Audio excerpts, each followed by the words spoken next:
ਸਤਿ ਸ੍ਰੀ ਅਕਾਲ। News 18 Punjab Haryana Himachal ਦੇਖ ਰਹੇ ਹੋ ਤੁਸੀਂ। ਗੌਰਵ ਸ਼ੁਕਲਾ ਮੈਂ ਹਾਂ ਤੁਹਾਡੇ ਨਾਲ ਹਾਜ਼ਰ ਹਾਂ ਖਬਰਾਂ ਦਾ ਪ੍ਰਾਈਮ ਟਾਈਮ ਲੈ ਕੇ। ਤੇ ਪ੍ਰਾਈਮ ਟਾਈਮ ਦੇ ਵਿੱਚ ਅੱਜ ਗੱਲ ਕੁੜੱਤਣ ਦੀ, ਜੀ ਹਾਂ, ਜੋ ਘੋਲੀ ਜਾ ਰਹੀ ਹੈ ਜਾਂ ਫਿਰ ਘੋਲਣ ਦੀ ਕੋਸ਼ਿਸ਼ ਕੀਤੀ ਜਾ ਰਹੀ ਹੈ ਪੰਜਾਬੀਆਂ ਦੇ ਵਿੱਚ। ਪੰਜਾਬ ਦੀ ਭਾਈਚਾਰਕ ਸਾਂਝ ਨੂੰ ਕਿਤੇ ਨਾ ਕਿਤੇ ਜ਼ਰੂਰ ਟਾਰਗੇਟ ਕੀਤਾ ਜਾ ਰਿਹਾ ਹੈ।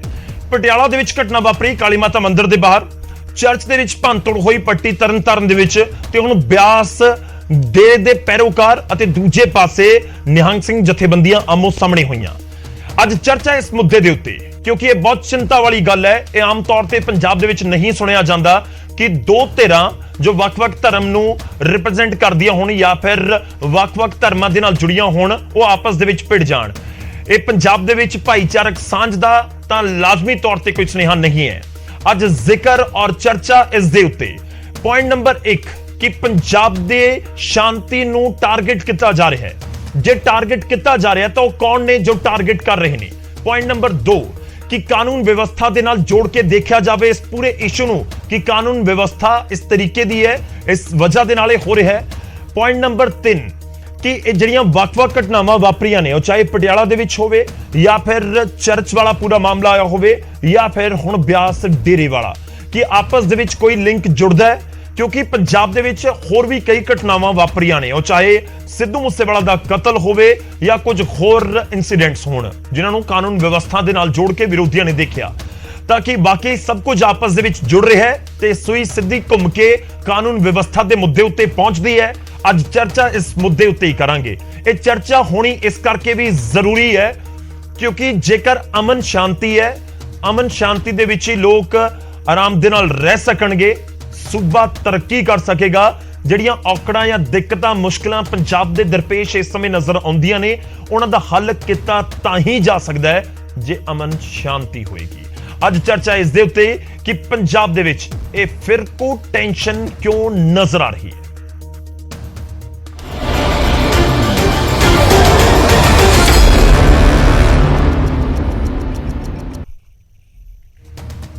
ਸ਼ੁਰੂਆਤ ਤਿੰਨ ਤਸਵੀਰਾਂ ਦੇ ਨਾਲ ਅਸੀਂ ਕਰਨ ਜਾ ਰਹੇ ਹਾਂ। ਤਿੰਨ ਤਸਵੀਰਾਂ ਪੰਜਾਬ ਦੇ ਵਿੱਚ ਵਾਪਰੀਆਂ ਵੱਖ-ਵੱਖ ਘਟਨਾਵਾਂ ਦੀਆਂ ਨੇ ਔਰ ਇਹ ਤਿੰਨ ਤਸਵੀਰਾਂ ਨੇ ਬਿਆਸ ਦੀਆਂ ਔਰ ਜੋ ਚਰਚ ਵਾਲਾ ਪੂਰਾ ਮਾਮਲਾ ਹੋਇਆ ਤੇ ਨਾਲ ਹੀ ਜੋ ਜ਼ਿਕਰ ਹੈ ਅਸੀਂ ਕਰ ਰਹੇ ਪਟਿਆਲਾ ਵਾਲਾ।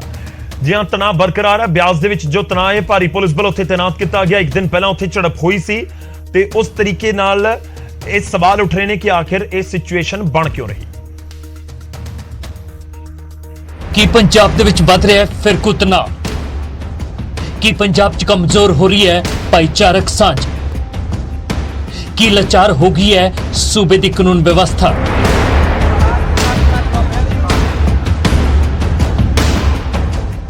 ਇਹ ਸਵਾਲ ਇਹਨਾਂ ਤਿੰਨ ਤਸਵੀਰਾਂ ਤੋਂ ਬਾਅਦ ਪੈਦਾ ਹੋਏ ਨੇ। ਪਟਿਆਲਾ ਦੇ ਵਿੱਚ ਕਾਲੀ ਮਾਤਾ ਮੰਦਿਰ ਦੇ ਬਾਹਰ ਹਿੰਸਕ ਝੜਪ ਹੁੰਦੀ ਹੈ। ਤਰਨਤਾਰਨ ਦੇ ਠੱਕਰਪੁਰ ਦੇ ਵਿੱਚ ਚਰਚ ਦੀ ਭੰਨਤੋੜ ਅਤੇ ਬਿਆਸ ਦੇ ਵਿੱਚ ਡੇਰਾ ਰਾਧਾ ਸੁਆਮੀ ਦੇ ਪੈਰੋਕਾਰਾਂ ਤੇ ਨਿਹੰਗਾਂ ਦੇ ਵਿਚਾਲੇ ਝੜਪ ਹੋ ਜਾਂਦੀ ਹੈ। ਇਹ ਤਿੰਨ ਤਸਵੀਰਾਂ ਗੁਰਾਂ ਦੇ ਨਾਂ ਤੇ ਵਸਦੇ ਪੰਜਾਬ ਦੇ ਲਈ ਚਿੰਤਾ ਵਾਲੀ ਗੱਲ ਨੇ। ਬਿਆਸ ਦੇ ਵਿੱਚ ਗਾਵਾਂ ਨੂੰ ਲੈ ਕੇ ਡੇਰਾ ਰਾਧਾ ਸੁਆਮੀ ਦੇ ਪੈਰੋਕਾਰ ਅਤੇ ਨਿਹੰਗਾਂ ਦੇ ਵਿਚਾਲੇ ਝੜਪ ਹੋ ਗਈ। ਦੋਵੇਂ ਧਿਰਾਂ ਦੇ ਲੋਕਾਂ ਵਿਚਾਲੇ ਫਾਇਰਿੰਗ ਤੱਕ ਹੋਈ। ਕਈ ਲੋਕ ਜ਼ਖਮੀ ਹੋਏ। ਹਾਲਾਂਕਿ ਪੁਲਿਸ ਨੇ ਲਾਠੀ ਚਾਰਜ ਕਰਕੇ ਸਥਿਤੀ ਤਾਂ ਸੰਭਾਲ ਲਈ, ਪਰ ਇਸ ਦੌਰਾਨ ਕਈ ਪੁਲਿਸ ਵਾਲੇ ਵੀ ਜ਼ਖਮੀ ਹੋ ਗਏ। ਏਡੀਜੀਪੀ ਲਾਅ ਐਂਡ ਆਰਡਰ ਖੁਦ ਸਥਿਤੀ ਤੇ ਨਜ਼ਰ ਬਣਾ ਕੇ ਰੱਖ ਰਹੇ ਨੇ। ਦੋਵੇਂ ਧਿਰਾਂ ਦੇ ਨਾਲ ਮੀਟਿੰਗਾਂ ਕਰਕੇ ਸ਼ਾਂਤੀ ਬਣਾਈ ਰੱਖਣ ਦੀ ਅਪੀਲ ਕੀਤੀ ਜਾ ਰਹੀ ਹੈ। ਪક્ષਾਂ ਦੇ ਵਿੱਚ ਮਿਲਾ ਕੇ ਕਰੀਬ 10 ਬੰਦੇ ਅਜੇ ਤੱਕ ਜੋ ਸਾਨੂੰ ਪਤਾ ਲੱਗਿਆ ਹੈ ਕਿ ਕੁਝ ਨੂੰ ਮਾਈਨਰ ਇੰਜਰੀਜ਼ ਹੈ, ਕੁਝ ਨੂੰ ਥੋੜਾ ਸਾ ਜ਼ਿਆਦਾ, ਬਟ ਕੋਈ they are all out of danger, ਕੋਈ ਇਹੋ ਜਿਹੀ ਗੱਲ ਨਹੀਂ ਹੈ। ਔਰ ਪੁਲਿਸ ਨੇ ਟਾਈਮਲੀ ਇੰਟਰਵੀਨ ਕਰਕੇ ਦੋਵਾਂ ਪਾਰਟੀਆਂ ਨੂੰ ਅਲੱਗ ਕੀਤਾ ਤਾਂ ਕਿ ਕੋਈ ਜਾਨੀ ਨੁਕਸਾਨ ਨਾ ਹੋਵੇ।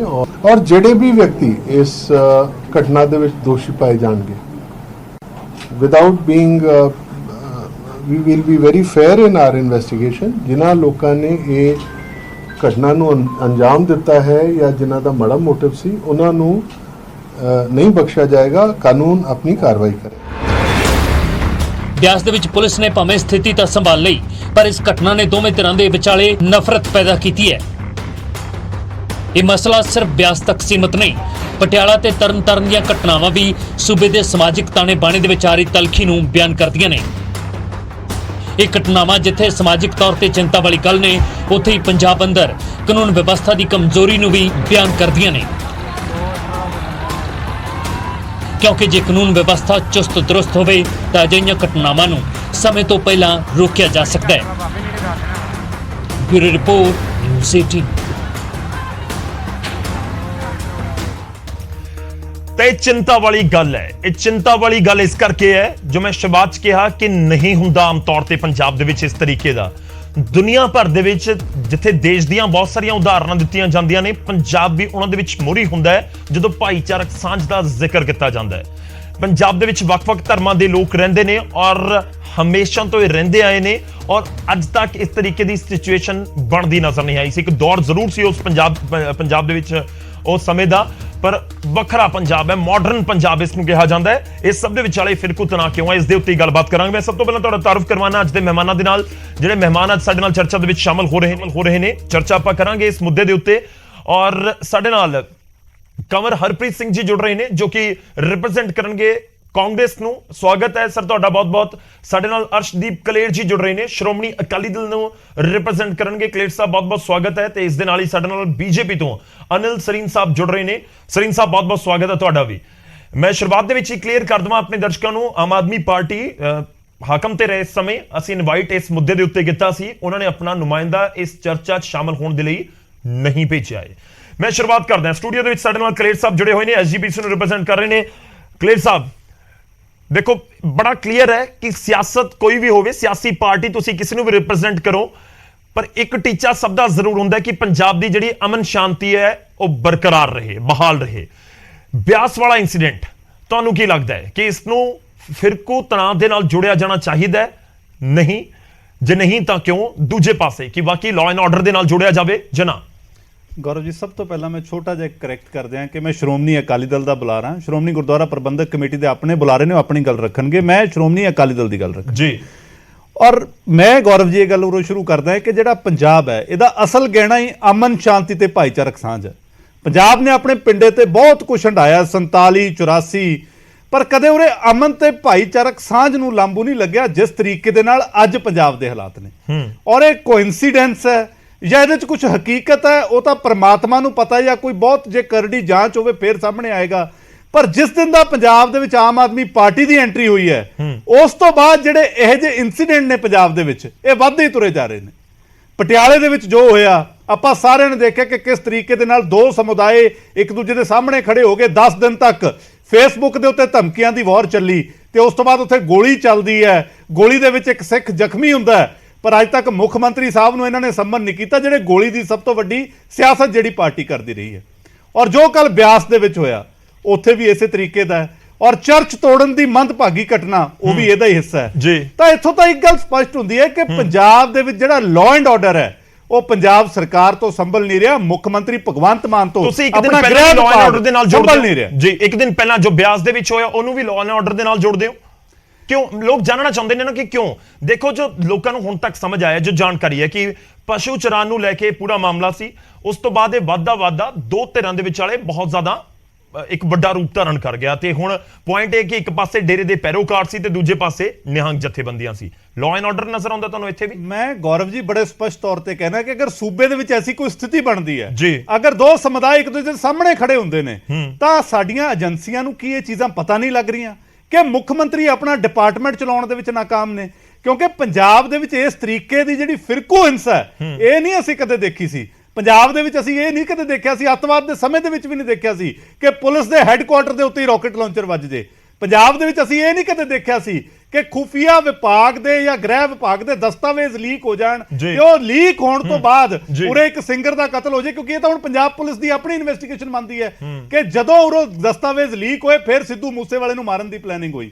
ਸੋ ਕਿਤੇ ਨਾ ਕਿਤੇ ਮੁੱਖ ਮੰਤਰੀ ਆਪਣਾ ਵਿਭਾਗ ਸੰਭਾਲਣ ਦੇ ਵਿੱਚ ਨਾਕਾਮ ਨੇ, ਸਰਕਾਰ ਪੰਜਾਬ ਨੂੰ ਸੰਭਾਲਣ ਦੇ ਵਿੱਚ ਨਾਕਾਮ ਹੈ। ਸੋ ਇਹ ਆਮ ਆਦਮੀ ਪਾਰਟੀ ਦਾ ਫੇਲੀਅਰ ਹੈ ਜੋ ਅੱਜ ਪੰਜਾਬ ਨੂੰ ਦੁਬਾਰਾ ਇੱਕ ਕਾਲੇ ਦੌਰ ਦੇ ਵੱਲ ਧੱਕ ਰਿਹਾ ਹੈ। ਔਰ ਇਹਦਾ ਜਿੰਦਾ ਜਾਗਦਾ ਸਬੂਤ ਇਹ ਹੈ ਕਿ ਤੁਹਾਡੀ ਡਿਬੇਟ ਤੋਂ ਵੀ ਭੱਜ ਗਏ ਨੇ। ਤੁਸੀਂ ਦੇਖੋ ਵੀ ਜਿੱਦਣ ਪੰਜਾਬ ਦਾ ਕੋਈ ਸੰਵੇਦਨਸ਼ੀਲ ਮੁੱਦਾ ਹੁੰਦਾ ਹੈ ਉਦਣ ਇਹ ਉਰੇ ਡਿਬੇਟ ਤੇ ਆਉਂਦੇ ਨਹੀਂ। ਔਰ ਕਰੋੜਾਂ ਰੁਪਈਆ ਇਸ਼ਤਿਹਾਰਬਾਜ਼ੀ ਦਾ ਅਖਬਾਰਾਂ 'ਚ ਇਹਨਾਂ ਤੋਂ ਜਿੰਨਾ ਮਰਜ਼ੀ ਖਰਚਾ ਲਓ, ਵੱਡੇ ਵੱਡੇ ਪੇਜਾਂ ਦੀ ਐਡਾਂ ਲਵਾ ਲਓ, ਜ਼ਮੀਨ ਦੇ ਉੱਤੇ ਪੰਜਾਬ ਅੱਜ ਮਰ ਰਿਹਾ ਠੀਕ ਹੈ। ਪੰਜਾਬ ਦੇ ਹਾਲਾਤ ਖਰਾਬ ਹੋ ਰਹੇ ਨੇ, ਪਰ ਇਹ ਮਸਤ ਨੇ, ਆਪਣੀ ਦੁਨੀਆ ਦੇ ਵਿੱਚ ਮਸਤ ਨੇ। ਚਲੋ ਠੀਕ ਹੈ, ਤੁਸੀਂ ਪਾਰਟੀ ਦੇ ਉੱਤੇ ਸਵਾਲ ਚੁੱਕ ਰਹੇ ਹੋ, ਸਰਕਾਰ ਦੇ ਉੱਤੇ। ਸਾਡੇ ਨਾਲ ਕਾਂਗਰਸ ਤੋਂ ਕਮਰ ਹਰਪ੍ਰੀਤ ਸਿੰਘ ਜੀ ਨੇ।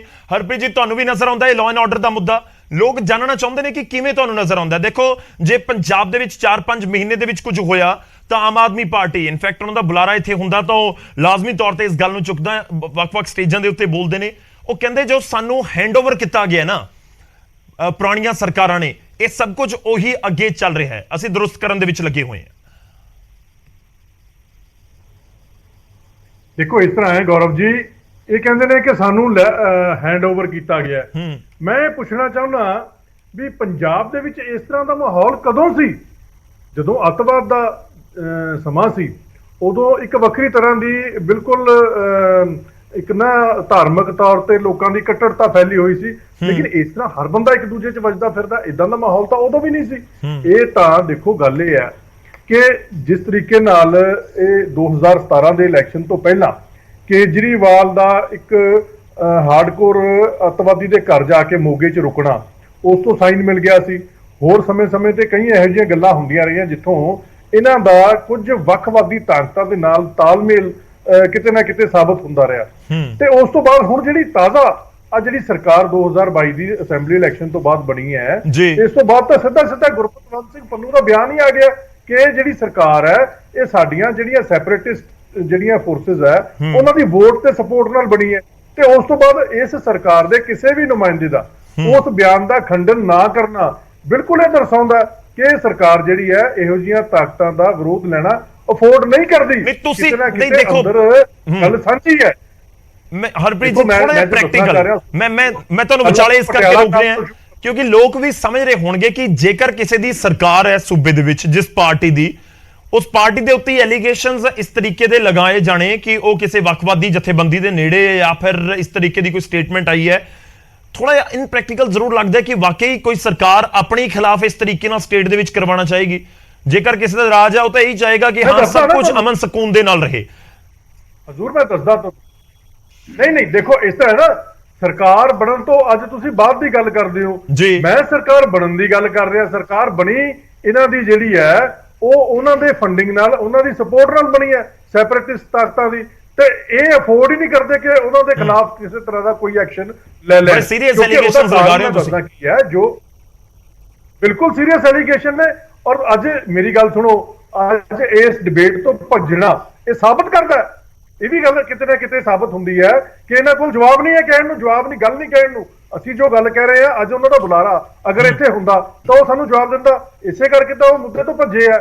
ਔਰ ਜਿਹੜਾ ਪਟਿਆਲਾ ਕਾਂਡ ਸ਼ੁਰੂ ਹੋਇਆ, ਦੇਖੋ ਉਹਦੇ ਵਿੱਚ ਇਸ ਤਰੀਕੇ ਨਾਲ 10 ਦਿਨ ਪਹਿਲਾਂ ਜਿਹੜੇ ਚਾਹੇ ਉਹ ਕੋਈ ਹਿੰਦੂ ਸੀ ਜਾਂ ਕਿਸੇ ਵੀ ਧਰਮ ਦਾ ਸੀ, ਜਿਸ ਇਨਸਾਨ ਨੇ ਇਹ ਸਿੰਗਲਾ ਜਿਹੜਾ ਬੰਦਾ ਸੀਗਾ ਜਿਹਨੇ ਇਹ ਸਾਰੀ ਸ਼ੁਰੂਆਤ ਕੀਤੀ, ਉਹਦੇ 10 ਦਿਨ ਪਹਿਲਾਂ ਤੋਂ ਇਸ ਗੱਲ ਦਾ ਚਰਚਾ ਆਰੰਭ ਹੋ ਗਈ ਸੀ ਕਿ ਉਹ ਇੱਥੇ ਇੱਕ ਜਿਹੋ ਜਿਹਾ ਕਰਨ ਜਾ ਰਹੇ ਨੇ। ਉਸ ਦੇ ਬਾਵਜੂਦ ਸਰਕਾਰ ਦਾ ਕੋਈ ਐਕਸ਼ਨ ਨਾ ਲੈਣਾ ਕਿਤੇ ਨਾ ਕਿਤੇ ਤਾਂ ਮਿਲੀ ਭੁਗਤ ਹੈ। ਔਰ ਦੂਸਰੀ ਗੱਲ, ਉਸ ਤੋਂ ਬਾਅਦ ਮੋਹਾਲੀ ਦਾ ਜਿਹੜਾ ਉਹ ਰਾਕਟ ਲਾਂਚਰ ਵਾਲਾ ਕਾਂਡ, ਕਦੇ ਪੰਜਾਬ 'ਚ ਰਾਕਟ ਲਾਂਚਰ ਕਿਹਨੇ ਦੇਖੇ ਸੀ ਜੀ? ਇਹ ਕਹਿੰਦੇ ਸਾਨੂੰ ਹੈਂਡਓਵਰ ਹੋਇਆ, ਚਾਹੇ ਕਿਸੇ ਦੀ ਵੀ ਸਰਕਾਰ ਰਹੀ ਹੈ, ਅਕਾਲੀ ਭਾਜਪਾ ਦੀ ਵੀ ਰਹੀ ਹੈ, ਕਾਂਗਰਸ ਦੀ ਵੀ ਰਹੀ ਹੈ, ਇਦਾਂ ਦੇ ਹਥਿਆਰ ਤਾਂ ਪੰਜਾਬ 'ਚ ਕਿਸੇ ਨੇ ਨਹੀਂ ਦੇਖੇ। ਔਰ ਜਿਹੜਾ ਸਿੱਧੂ ਮੂਸੇਵਾਲੇ ਦਾ ਮਰਡਰ ਹੋਇਆ, ਇਹੋ ਜਿਹਾ ਕਾਂਡ ਪੰਜਾਬ 'ਚ ਕਦੇ ਕਿਸੇ ਨੇ ਨਹੀਂ ਦੇਖਿਆ। ਇਹ ਤਾਂ ਇਹਨਾਂ ਦੀ ਸਰਕਾਰ ਆਉਣ ਤੋਂ ਬਾਅਦ ਹੋਇਆ। ਤਾਂ ਜਵਾਬ ਦਿੱਤਾ ਇਹ ਆਮ ਆਦਮੀ ਪਾਰਟੀ ਵਾਲੇ ਨੇ ਨਾ, ਤੇ ਸਰਕਾਰ ਤੋਂ ਸਵਾਲ ਪੁੱਛਿਆ ਜਾਂਦਾ। ਤੁਸੀਂ ਕਹਿੰਦੇ ਹੋ ਸੀਰੀਅਸ ਐਲੀਗੇਸ਼ਨ, ਬਿਲਕੁਲ ਐਲੀਗੇਸ਼ਨ ਲਾਣੇ ਬਣਦੇ ਨੇ ਕਿਉਂਕਿ ਇਹ ਮਿਲੀ ਭੁਗਤ ਹੈ। ਜਵਾਬ ਦੇਣ ਤੋਂ ਤਾਂ ਭੱਜ ਜਾਂਦੇ ਨੇ। ਮੈਂ ਤੁਹਾਡੇ ਕੋਲ ਵਾਪਸ ਆਉਣਾ। ਬਹੁਤ ਸਾਰੇ ਇਸ਼ੂਜ਼ ਦੇ ਉੱਤੇ ਅਸੀਂ ਗੱਲ ਕਰ ਰਹੇ। ਮੈਂ ਸਰੀਨ ਸਾਹਿਬ ਦਾ ਇੱਕ ਵਾਰ ਰੁਕ ਕਰਾਂ। ਸਰੀਨ ਸਾਹਿਬ, ਦੇਖੋ ਪੰਜਾਬ ਦੇ ਵਿੱਚ ਜੋ ਘਟਨਾਕ੍ਰਮ ਵਾਪਰਿਆ, ਪਰ ਪੁਆਇੰਟ ਇਹ ਵੀ ਹੈ ਕਿ ਵੱਖ-ਵੱਖ ਸਮੇਂ ਦੇ ਉੱਤੇ ਬਹੁਤ ਸਾਰੀਆਂ ਚੀਜ਼ਾਂ ਪੰਜਾਬ ਦੇ ਵਿੱਚ ਹੁੰਦੀਆਂ ਰਹੀਆਂ ਨੇ ਔਰ ਉਹਨਾਂ ਦੇ ਨਾਲੋਂ ਤੁਸੀਂ ਇਸ ਨੂੰ ਵੱਖ ਦੇਖਦੇ ਹੋ। ਜਦੋਂ ਅਕਾਲੀ ਦਲ ਬੀਜੇਪੀ ਸੱਤਾ ਦੇ ਵਿੱਚ ਸੀ ਜਾਂ ਫਿਰ ਕਾਂਗਰਸ ਸੱਤਾ ਦੇ ਵਿੱਚ ਸੀ ਜਾਂ ਫਿਰ ਆਮ ਆਦਮੀ ਪਾਰਟੀ ਮੌਜੂਦਾ ਸਮੇਂ ਦੇ ਵਿੱਚ ਸੱਤਾ ਦੇ ਵਿੱਚ ਹੈ, ਐਲੀਗੇਸ਼ਨ ਦਾ ਜਦੋਂ ਤੁਸੀਂ ਸੱਤਾ ਦੇ ਵਿੱਚ ਹੁੰਦੇ ਸੀ ਅਕਾਲੀ ਦਲ ਤੇ ਬੀਜੇਪੀ, ਤਾਂ ਉਸ ਸਮੇਂ ਬੜੇ ਐਲੀਗੇਸ਼ਨਸ ਤੁਹਾਡੇ ਉੱਤੇ ਲੱਗਦੇ ਸੀ। ਗੌਰਵ ਜੀ, ਐਲੀਗੇਸ਼ਨ ਲੱਗਣਾ ਇੱਕ ਚੀਜ਼ ਹੁੰਦੀ ਹੈ ਔਰ ਪ੍ਰਤੱਖ ਰੂਪ ਦੇ ਵਿੱਚ ਜੋ ਅਸੀਂ ਅੱਜ ਦੇਖ ਰਹੇ ਹਾਂ ਉਹ ਇੱਕ ਅਲੱਗ ਚੀਜ਼ ਹੈ। ਕਿਆ ਤੁਸੀਂ ਇੰਨੇ ਸਮੇਂ ਤੋਂ ਪੰਜਾਬ ਦੇ ਵਿੱਚ ਰਹਿ ਰਹੇ ਹੋ, ਇੱਥੇ ਜੰਮੇ ਪਲੇ ਹੋ, ਤੁਸੀਂ ਆਪਣੇ ਜੀਵਨ ਦੇ ਵਿੱਚ ਇਸ ਤਰੀਕੇ ਨਾਲ ਇੰਨੀ ਫ੍ਰੀਕੁਐਂਸੀ ਦੇ ਨਾਲ ਅਲੱਗ-ਅਲੱਗ ਧਰਮਾਂ ਨੂੰ ਆਪਸ ਦੇ ਵਿੱਚ, ਧਰਮ ਦੇ ਲੋਕਾਂ ਨੂੰ ਆਪਸ ਵਿੱਚ ਕਲੈਸ਼ ਕਰਦੇ ਦੇਖਿਆ ਅੱਜ ਤੱਕ? ਚਾਹੇ ਸਰਕਾਰ ਕਿਸੇ ਦੀ ਵੀ ਰਹੀ ਹੋਵੇ, ਚਾਹੇ ਕਾਂਗਰਸ ਦੀ ਰਹੀ ਜਾਂ ਅਕਾਲੀ ਦਲ ਬੀਜੇਪੀ ਦੀ ਰਹੀ, ਇਹ ਪਹਿਲਾ ਇੰਸਟੈਂਸ ਬਹੁਤ ਇਸ 80 ਦੇ ਦਹਾਕੇ ਦੇ ਬਾਅਦ ਇਹ ਪਹਿਲੀ ਵਾਰ ਇਦਾਂ ਹੋਇਆ ਕਿ ਹਰ ਚੌਥੇ ਦਿਨ ਜਿਹੜਾ ਹੈਗਾ ਮੈਂ ਕਹਿ ਲਈਏ ਆਪਾਂ ਹਰ ਮਹੀਨੇ ਕਹਿ ਲਈਏ ਕੋਈ ਨਾ ਕੋਈ ਐਸਾ ਇੰਸਟੈਂਸ ਹੋ ਜਾਂਦਾ ਹੈ ਜਿਹਦੇ ਨਾਲ ਸਮਾਜ ਦੇ ਵਿੱਚ ਤਣਾਅ ਪੈਦਾ ਹੋ ਜਾਂਦਾ ਹੈ। ਮੈਨੂੰ ਇੱਕ ਚੀਜ਼ ਦੱਸੋ, ਇਹ ਸਰਕਾਰ ਦੀ ਅਸੀਂ ਇਹਨੂੰ ਕੀ ਕਹਾਂਗੇ? This is a total failure of the government, total failure of the law and order machinery. ਹੁਣ ਪੁਲਿਸ ਫੋਰਸ ਹੈ, ਦੇਖੋ ਪੁਲਿਸ ਫੋਰਸ ਨੇ ਐਕਟ ਅਪਨ ਕਰਨਾ ਹੈਗਾ ਜੋ ਉਹਦੀ ਸਰਕਾਰ ਚਾਹੁੰਦੀ ਹੈ, ਜੋ ਉਹਦੇ ਹਾਕਮ ਪੋਲੀਟੀਕਲ ਹਾਕਮ ਚਾਹੁੰਦੇ ਨੇ, ਕਿਉਂਕਿ ਪੋਲੀਟੀਕਲ ਹਾਕਮ ਡਾਇਰੈਕਸ਼ਨਸ ਦਿੰਦੇ ਨੇ ਔਰ ਉਹਨਾਂ ਦੀ ਪੋਲੀਟੀਕਲ ਵਿਲ ਕੀ ਹੈ, ਪੋਲੀਟੀਕਲ ਡਾਇਰੈਕਸ਼ਨ ਕੀ ਹੈ। ਪੁਲਿਸ ਫੋਰਸ ਜਾਂ ਆਪਾਂ ਐਡਮਿਨਿਸਟ੍ਰੇਸ਼ਨ ਕਹਿ ਲਈਏ, ਬਿਊਰੋਕ੍ਰੇਸੀ ਕਹਿ ਲਈਏ, ਉਹ ਉਹਦੀ ਦਿਸ਼ਾ ਦੇ ਹਿਸਾਬ ਨਾਲ ਚੱਲਦੀ ਹੈ। ਮੈਨੂੰ ਇੱਕ ਚੀਜ਼ ਦੱਸੋ, ਨਾ ਤੇ ਪੁਲਿਸ ਫੋਰਸ ਦਾ ਇਸ ਮੁੱਖ ਮੰਤਰੀ ਤੇ ਵਿਸ਼ਵਾਸ ਹੈ, ਨਾ ਮੁੱਖ ਮੰਤਰੀ ਜੀ ਦਾ ਇਸ ਪੁਲਿਸ ਫੋਰਸ ਤੇ ਵਿਸ਼ਵਾਸ ਹੈ। ਉਹ ਇਸ ਗੱਲ ਤੋਂ ਪਤਾ ਲੱਗਦਾ ਹੈ ਕਿ ਤੁਸੀਂ ਜੇ ਅੱਜ ਲਿਸਟਾਂ ਚੈੱਕ ਕਰਕੇ ਦੇਖ ਲਓ, from DGP level, ADGP level, IG level, SSP commissioner, ਹਰ 15 ਦਿਨ ਬਾਅਦ ਨਵੀਆਂ ਲਿਸਟਾਂ ਆਉਂਦੀਆਂ ਨੇ, ਹਰ 15 ਦਿਨ ਬਾਅਦ ਰਿਸ਼ਫਲਿੰਗ ਹੋ ਰਹੀ ਹੈ। ਈਵਨ DGP ਲੈਵਲ ਦੀ ਰਿਸ਼ਫਲਿੰਗ ਹਰ 15 ਦਿਨ ਬਾਅਦ ਹੁੰਦੀ ਹੈ। ADGP ਲਾਅ ਐਂਡ ਆਰਡਰ ਇੱਕ ਐਸੀ ਪੋਜੀਸ਼ਨ ਹੈ ਜਿਸਨੇ ਪੰਜਾਬ ਦੇ ਸਾਰੇ ਲਾਅ ਐਂਡ ਆਰਡਰ ਨੂੰ ਮੋਨੀਟਰ ਕਰਨਾ ਹੈ। ਆਪਾਂ 5 ਜਾਂ 6 ਮਹੀਨੇ ਜਿੰਨੇ ਵੀ ਇਹ ਸਰਕਾਰ ਦੇ ਹੋ ਗਏ ਨੇ, ਆਪਾਂ ਹੁਣ ਤੱਕ 3 ਜਾਂ 4 ADGP ਲਾਅ ਐਂਡ ਆਰਡਰ ਬਦਲ ਗਏ। DGP ਦਾ ਹਜੇ ਤੱਕ ਰੇਟਕਾ ਚੱਲੀ ਜਾਂਦਾ ਕਿ DGP ਕੌਣ ਰਹੇਗਾ ਕੌਣ ਨਹੀਂ ਰਹੇਗਾ। DGPs ਦੀ ਚੌਥੇ ਦਿਨ ਟ੍ਰਾਂਸਫਰ ਹੋਈਆਂ ਹੁੰਦੀਆਂ ਨੇ, ਕਦੀ ਕਿਸੇ ਥਾਂ ਤੇ ਬਿਠਾ ਦਿੰਦੇ, ਕਦੀ ਕਿਸੇ ਥਾਂ ਤੇ ਬਿਠਾ ਦਿੰਦੇ ਨੇ। ਸੋ ਹਾਲ ਹੁੰਦੀ ਨਾ ਸਰ, ਇਹ ਸਿਰਫ ਇੱਕ ਸਰਕਾਰ ਤੱਕ ਸੀਮਿਤ ਨਹੀਂ ਹੈ। ਇਹ ਸਾਰੀਆਂ ਮੈਨੂੰ ਯਾਦ ਹੈ ਜਦੋਂ ਚਰਨਜੀਤ ਸਿੰਘ ਚੰਨੀ ਨੇ ਚਾਰਜ ਸੰਭਾਲਿਆ ਉਸ ਸਮੇਂ ਵੀ ਇਸ ਤਰੀਕੇ ਦੀ ਸਿਚੁਏਸ਼ਨ ਹੋ ਗਈ, ਇਹ ਸਾਰੀਆਂ ਇੱਕੋ ਲੱਖ ਬਦਲੀਆਂ ਹੋਣੀਆਂ ਸ਼ੁਰੂ ਹੋ ਗਈਆਂ। ਮਤਲਬ ਚਰਨਜੀਤ ਸਿੰਘ ਚੰਨੀ ਤੱਕ ਨਹੀਂ ਬਲਕਿ ਜਦੋਂ ਵੀ ਸਰਕਾਰਾਂ ਚੇਂਜ ਹੋਈਆਂ ਤਾਂ ਇਹ ਤਾਂ ਲੋਕਾਂ ਨੇ ਦੇਖਿਆ ਕਿ ਲੰਬੀਆਂ ਲੰਬੀਆਂ ਲਿਸਟਾਂ ਆ ਜਾਂਦੀਆਂ ਨੇ ਕਿ ਇੰਨੇ IAS ਬਦਲਤੇ, ਇੰਨੇ IPS ਬਦਲ ਦਿੱਤੇ, ਆਹ ਡਿਪਾਰਟਮੈਂਟ 'ਚ ਉੱਥੇ ਲਗਾ ਦਿੱਤਾ, ਉਹ ਡਿਪਾਰਟਮੈਂਟ 'ਚ ਉੱਥੇ ਲਗਾ ਦਿੱਤਾ। ਗੌਰਵ ਜੀ ਤੁਸੀਂ ਬਿਲਕੁਲ ਠੀਕ ਕਹਿ ਰਹੇ ਹੋ, ਜਦੋਂ ਸਰਕਾਰ ਬਦਲਦੀ ਹੈ ਉਹ ਰਿਸ਼ਫਲ ਹੁੰਦੀ ਹੈ, ਪਰ ਕੀ ਸਰਕਾਰ ਹਰ ਮਹੀਨੇ ਰਿਸ਼ਫਲ ਕਰਦੀ ਹੈ ਕਿ ਹਰ 15 ਦਿਨ ਬਾਅਦ ਸਰਕਾਰਾਂ ਰਿਸ਼ਫਲ ਕਰਦੀਆਂ ਨੇ? ਇਹਦੇ ਨਾਲ ਕੀ ਹੋਇਆ ਕਿ ਪੁਲਿਸ ਫੋਰਸ ਦਾ ਮੋਰਲ ਇਸ ਵੇਲੇ ਪੰਜਾਬ ਦੇ ਵਿੱਚ ਹੈਗਾ ਤੇ ਐਟ ਦ ਲੋਐਸਟ ਐਬ। ਇਹ ਸਭ ਤੋਂ ਜ਼ਿਆਦਾ ਚਿੰਤਾ ਦਾ ਵਿਸ਼ਾ ਹੈ। ਜੇ ਪੁਲਿਸ ਦਾ ਮੋਰਲ ਅਪ ਨਹੀਂ ਹੋਏਗਾ ਉਹ ਕਿਵੇਂ ਕਾਨੂੰਨ ਵਿਵਸਥਾ ਸੰਭਾਲਣਗੇ? ਔਰ ਅੱਜ ਕੀ ਅਸੀਂ ਦੇਖ ਰਹੇ ਹਾਂ, ਹੁਣ ਮੈਨੂੰ ਦੱਸੋ ਪਟਿਆਲਾ ਦਾ ਇੰਸਟੈਂਸ ਸੀਗਾ, ਕਿੱਥੇ ਕਾਲੀ ਮਾਤਾ ਮੰਦਿਰ ਔਰ ਕਿੱਥੇ ਜਿਹੜੇ ਦੂਜਾ ਗਰੁੱਪ ਜਿਹੜਾ ਸੀਗਾ ਆਪਾਂ ਦੇਖਿਆ ਕਿ ਲੀਲਾ ਭਵਨ ਚੌਂਕ ਦੇ ਵਿੱਚ ਸੀਗਾ ਜੀ, ਕਿਵੇਂ ਉੱਥੇ ਪਹੁੰਚ ਗਿਆ? ਕਿਉਂ ਪੁਲਿਸ ਨੇ ਐਕਟ ਪਾਉਣ ਨਹੀਂ ਕੀਤਾ? ਅੰਮ੍ਰਿਤਸਰ ਦਾ ਜੋ ਕਾਂਡ ਹੋਇਆ, ਤਰਨਤਾਰਨ ਦੇ ਜੋ ਆਪਣਾ ਕ੍ਰਿਸਚੀਅਨਸ ਦੇ ਨਾਲ ਚਰਚ ਦੇ ਵਿੱਚ ਬੇਅਦਬੀ ਹੋਈ, ਆਪਾਂ ਦੇਖ ਰਹੇ ਹਾਂ। ਹੁਣ ਬਿਆਸ ਵਾਲਾ ਇਸ਼ੂ ਜਿਹੜਾ ਹੈਗਾ ਹੈ ਕਿ ਕਿੱਥੇ ਕਿਉਂ ਨਹੀਂ ਸਾਡੀ ਫੋਰਸਿਸ ਇੰਟਰਸੈਪਟ ਕਰ ਸਕੀਆਂ ਉਸ ਚੀਜ਼ ਨੂੰ, ਉਸ ਨੂੰ ਕਿਉਂ ਨਹੀਂ ਧਿਆਨ 'ਚ ਲਿਆ ਸਕੀਆਂ? ਇੰਟੈਲੀਜੈਂਸ ਫੇਲਿਅਰ ਕਿੱਥੇ ਹੋ ਗਿਆ ਕਿ ਐਸੀ ਸਥਿਤੀ ਵੀ ਪੈਦਾ ਹੋ ਸਕਦੀ ਹੈ ਕਿ ਕਲੈਸ਼ ਹੋ ਜਾਏਗਾ? ਸਾਨੂੰ ਇਹ ਨਹੀਂ ਭੁੱਲਣਾ ਚਾਹੀਦਾ ਕਿ 80 ਦਾ ਦਹਾਕਾ ਸ਼ੁਰੂ ਹੋਇਆ ਸੀ ਨਿਰੰਕਾਰੀ ਔਰ ਨਿਹੰਗਾਂ ਦੇ ਆਪਸੀ ਕਲੈਸ਼ ਤੋਂ। ਤੁਸੀਂ 78 ਦੇ ਨਾਲ ਕੰਪੇਅਰ ਕਰਨ ਦੀ ਕੋਸ਼ਿਸ਼ ਕਰ ਰਹੇ ਹੋ? ਨਹੀਂ, ਮੈਂ ਚਾਹਣਾ ਕਦੀ ਉਹ ਕੰਪੇਅਰ ਕਰਨ ਦੀ ਲੋੜ ਨਾ ਪਵੇ, ਲੇਕਿਨ ਇੱਕ ਪੰਜਾਬੀ ਹੋਣ ਦੇ ਨਾਤੇ ਜਿਸਨੇ ਉਸ ਸਮੇਂ ਦੇਖਿਆ ਹੋਵੇ, ਮੈਂ ਉਸ ਗੱਲ ਨੂੰ ਵੀ ਚਿੰਤਾ ਦਾ ਵਿਸ਼ਾ ਸਾਡੇ ਵਾਸਤੇ ਹੈਗਾ। ਇਹ ਉਸ ਵੇਲੇ ਵੀ ਏਦਾਂ ਛੋਟੀ ਛੋਟੀ ਗੱਲਾਂ ਤੋਂ ਸ਼ੁਰੂ ਹੋਇਆ ਸੀਗਾ। ਅੱਜ ਕੀ ਹੋ ਰਿਹਾ? ਆਏ ਦਿਨ ਕਤਲ ਹੋ ਰਹੇ ਨੇ, ਆਏ ਦਿਨ ਜਿਹੜਾ ਹੈਗਾ ਗੈਂਗਸਟਰਸ ਰੈਂਸਮ ਮੰਗ ਰਹੇ ਨੇ, ਐਕਸਟੋਰਸ਼ਨਸ ਹੋ ਰਹੀਆਂ ਨੇ। ਅਸੀਂ ਕਿੱਥੇ ਬੈਠੇ ਆ? ਕਿਹੜੀ ਇੰਡਸਟਰੀ ਆਏਗੀ ਪੰਜਾਬ 'ਚ? ਕੌਣ ਇੰਡਸਟਰੀ ਲਗਾਏਗਾ? ਵਪਾਰ ਕਿੱਥੋਂ ਹੋਏਗਾ? ਇਹ ਸਾਰੇ ਇਸ਼ੂ ਜਿਹੜੇ ਹੈਗੇ ਨੇ, ਮੈਂ ਕਹਿੰਦਾ ਕਿ ਇਹ ਸਰਕਾਰ ਜਿਹੜੀ ਹੈ ਟੋਟਲੀ ਫੇਲ ਹੋ ਗਈ ਹੈ ਲਾਅ ਐਂਡ ਆਰਡਰ ਦੇ ਫਰੰਟ ਦੇ ਉੱਤੇ। ਇਹਨਾਂ ਨੂੰ ਐਕਚੁਅਲ ਪ੍ਰੈਕਟੀਕਲ ਪ੍ਰੋਬਲਮ ਕੀ ਹੈ ਗੌਰਵ ਜੀ? ਪਰ ਸਰੀਨ ਸਾਹਿਬ ਕਿ ਜਿੰਨੇ ਵੀ ਬਾਰ-ਬਾਰ ਕਹਿ ਰਹੇ ਕਿ ਜੇ ਆਮ ਆਦਮੀ ਪਾਰਟੀ ਦਾ ਇੱਥੇ ਬੁਲਾਰਾ ਹੁੰਦਾ ਤਾਂ ਉਹ ਜਿਹੜੀਆਂ ਚੀਜ਼ਾਂ ਰੱਖਦਾ, ਕਿਉਂਕਿ ਦਿਨ ਭਰ ਮੈਂ ਬਹੁਤ ਸਾਰੇ ਬਿਆਨ ਸੁਣੇ ਨੇ, ਇਹ ਲਗਾਤਾਰ ਜ਼ਿਕਰ ਕਰ ਰਹੇ ਕਿ ਅਸੀਂ ਕੰਟਰੋਲ ਕੀਤਾ। ਮੈਂ ਤੁਹਾਡੇ ਕੋਲ ਵਾਪਸ ਆਉਣਾ ਕਲੀਅਰ ਸਾਹਿਬ, ਤੁਸੀਂ ਵੀ ਤੁਹਾਨੂੰ ਲੱਗਦਾ ਕਿ ਫੇਲਿਅਰ ਨਹੀਂ? ਗੌਰਵ ਜੀ ਸ਼ੱਕ ਕੀ ਹੈ? ਤੁਸੀਂ ਅੱਜ ਪੰਜਾਬ ਦੇ ਇੱਕ ਵਾਰੀ ਕੰਪਲੀਟ ਕਰ ਲਓ। ਸਰੀਨ ਸਾਹਿਬ ਕੁਝ ਕਹਿਣਾ ਚਾਹ ਰਹੇ ਨੇ। ਸਰੀਨ ਸਾਹਿਬ ਮੇਰੇ ਗੌਰਵ ਜੀ ਗੱਲ ਕੀ ਹੈ? ਗੌਰਵ ਜੀ ਗੱਲ ਕੀ ਹੈਗੀ ਹੈ? ਆਮ ਆਦਮੀ ਪਾਰਟੀ ਦੀ ਸਭ ਤੋਂ ਵੱਡੀ ਸਮੱਸਿਆ ਕੀ ਹੈ? ਇਹਦੀ ਪੂਰੀ ਦੀ ਪੂਰੀ ਮਿਨਿਸਟਰੀ ਨੂੰ ਨਾ ਤੇ ਕੋਈ ਪੋਲੀਟੀਕਲ ਐਕਸਪੀਰੀਅੰਸ ਹੈਗਾ, ਨਾ ਹੀ ਐਡਮਿਨਿਸਟ੍ਰੇਟਿਵ ਐਕਸਪੀਰੀਅੰਸ ਹੈਗਾ। ਇਹ ਐਡੋਕਿਜ਼ਮ ਤੇ ਕੰਮ ਕਰਦੇ ਪਏ ਆ, ਰਿਮੋਟ ਕੰਟਰੋਲ ਨਾਲ ਕੰਮ ਕਰਦੇ ਆ। ਹੁਣ ਦਿੱਲੀ ਦੇ ਹਾਕਮਾਂ ਦੇ ਸਿਰ ਦੇ ਉੱਤੇ ਸਰਕਾਰ ਚਲਾ ਰਹੇ ਨੇ। ਦਿੱਲੀ ਦੇ ਹਾਕਮਾਂ ਨੇ ਕਦੀ ਲਾਅ ਐਂਡ ਆਰਡਰ ਸੰਭਾਲਿਆ ਨਹੀਂ, ਉਹਨਾਂ ਨੂੰ ਪਤਾ ਹੀ ਨਹੀਂ ਲਾਅ ਐਂਡ ਆਰਡਰ ਨਾਂ ਦੀ ਪੰਛੀ ਕਿਹੜਾ ਹੈਗਾ। So this is the biggest problem is ਕਿ this is the administrative failure of the government and failure of the will.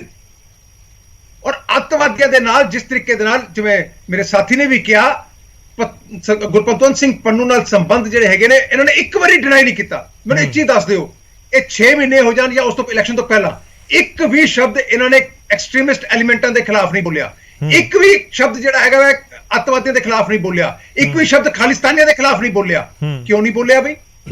ਤੁਹਾਡੀ ਕੀ ਸਾਂਠ-ਗਾਂਠ ਹੈ? ਠੀਕ ਹੈ, ਅੱਜ ਉਹੀ ਮੈਂ ਉਸ ਪੁਆਇੰਟ ਦੇ ਉੱਤੇ ਆਣਾ, ਕਿਉਂਕਿ ਦੇਖੋ ਉਹ ਆਮ ਆਦਮੀ ਪਾਰਟੀ ਉਸ ਨੂੰ ਕਿਵੇਂ ਡਿਫੈਂਡ ਕਰਦੀ ਹੈ ਉਸ ਦੇ ਉੱਤੇ ਸਭ ਦੀ ਨਜ਼ਰ ਹੈ।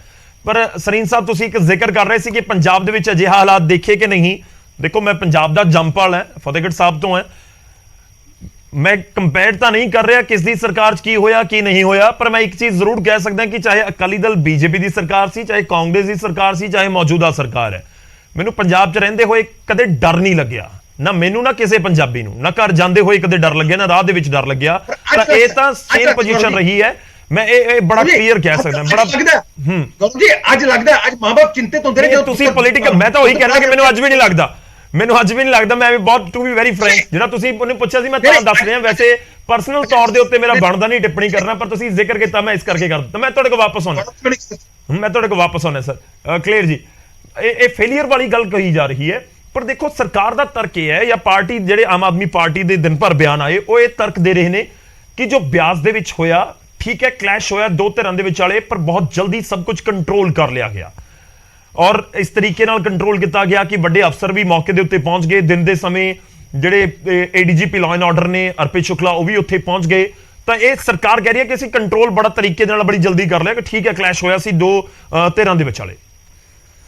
ਗੌਰਵ ਜੀ ਦੇਖੋ, ਮੈਂ ਸਭ ਤੋਂ ਪਹਿਲੀ ਗੱਲ ਇਹ ਕਹਿਣੀ ਚਾਹੁੰਦਾ ਹਾਂ ਕਿ ਜਦੋਂ ਆਮ ਆਦਮੀ ਪਾਰਟੀ ਦੀ ਸਰਕਾਰ ਦੇ ਬੁਲਾਰੇ ਟੈਲੀਵਿਜ਼ਨ ਦੇ ਉੱਤੇ ਆਉਂਦੇ ਨੇ, ਮੇਰਾ ਉਹਨਾਂ ਨੂੰ ਇੱਕ ਬੜਾ ਸਪਸ਼ਟ ਸਵਾਲ ਹੈ ਕਿ ਜਿਹੜੀ ਪਾਰਟੀ ਇਹ ਜਿਹੜੀਆਂ ਅੱਜ ਪੰਜਾਬ ਦੇ ਵਿੱਚ ਜਿਸ ਤਰੀਕੇ ਦੇ ਹਾਲਾਤ ਬਣੇ ਹੋਏ ਨੇ, ਤੁਸੀਂ ਦੇਖੋ ਵੀ ਜੋ ਪਟਿਆਲੇ ਹੋਇਆ, ਜੋ ਉੱਥੇ ਤਰਨਤਾਰਨ ਹੋਇਆ, ਇਹ ਸਾਰੀਆਂ ਚੀਜ਼ਾਂ ਨੂੰ ਅਗਰ ਤੁਸੀਂ ਵੈਲਿਊਏਟ ਕਰੋ, ਆਮ ਆਦਮੀ ਪਾਰਟੀ ਪਿਛਲੀਆਂ ਸਰਕਾਰਾਂ ਤੇ ਇੱਕਾ ਦੁੱਕਾ ਜੇ ਕੋਈ ਹਿੰਸਾ ਦੇ ਮਾਮਲੇ ਹੁੰਦੇ ਸੀ ਤਾਂ ਆਮ ਆਦਮੀ ਪਾਰਟੀ ਦਾ ਹਮੇਸ਼ਾ ਇਹ ਸਟੈਂਡ ਰਿਹਾ ਕਿ ਜੀ ਇਹ ਸਰਕਾਰਾਂ ਦੀ ਸਾਜ਼ਿਸ਼ ਨਾਲ ਹੋ ਰਿਹਾ।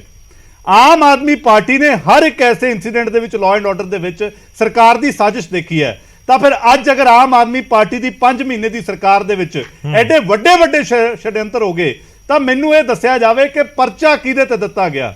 ਅਗਰ ਕੁਲਦੀਪ ਧਾਲੀਵਾਲ ਬਤੌਰ ਮੰਤਰੀ ਕਹਿੰਦੇ ਨੇ ਕਿ ਜੀ ਸਾਨੂੰ ਪਤਾ ਹੈ ਕਿ ਗੋਲੀ ਕਿਹਦੇ ਹੁਕਮਾਂ ਤੇ ਚੱਲਦੀ ਹੈ, ਕਿੱਦਾਂ ਚੱਲਦੀ ਹੈ, ਤਾਂ ਫਿਰ ਭਗਵੰਤ ਮਾਨ ਤੇ ਕਿਉਂ ਪਰਚਾ ਨਹੀਂ? ਕਿਉਂਕਿ ਹੁਣ ਤਾਂ ਲਗਾਤਾਰ ਗੋਲੀਆਂ ਚੱਲ ਰਹੀਆਂ ਨੇ। ਅਗਰ ਭਗਵੰਤ ਮਾਨ ਦੇ ਵਿਭਾਗ ਚੋਂ ਕੋਈ ਡਾਕੂਮੈਂਟ ਲੀਕ ਹੋ ਕੇ ਸਿੱਧੂ ਮੂਸੇਵਾਲੇ ਦਾ ਕਤਲ ਹੋ ਗਿਆ, ਤਾਂ ਕਿਉਂ ਨਹੀਂ ਪਰਚਾ ਮੁੱਖ ਮੰਤਰੀ ਤੇ? ਕਿਉਂ ਨਹੀਂ ਪਰਚਾ ਮੁੱਖ ਮੰਤਰੀ ਦੇ ਵਿਭਾਗ 'ਚ ਜਿਨ੍ਹਾਂ ਨੇ ਉਹ ਡਾਕੂਮੈਂਟ ਲੀਕ ਕੀਤੇ, ਜਿਨ੍ਹਾਂ ਨੇ ਫੇਸਬੁੱਕ ਤੇ ਪਾਏ, ਉਹਨਾਂ ਤੇ ਕਿਉਂ ਨਹੀਂ ਪਰਚਾ?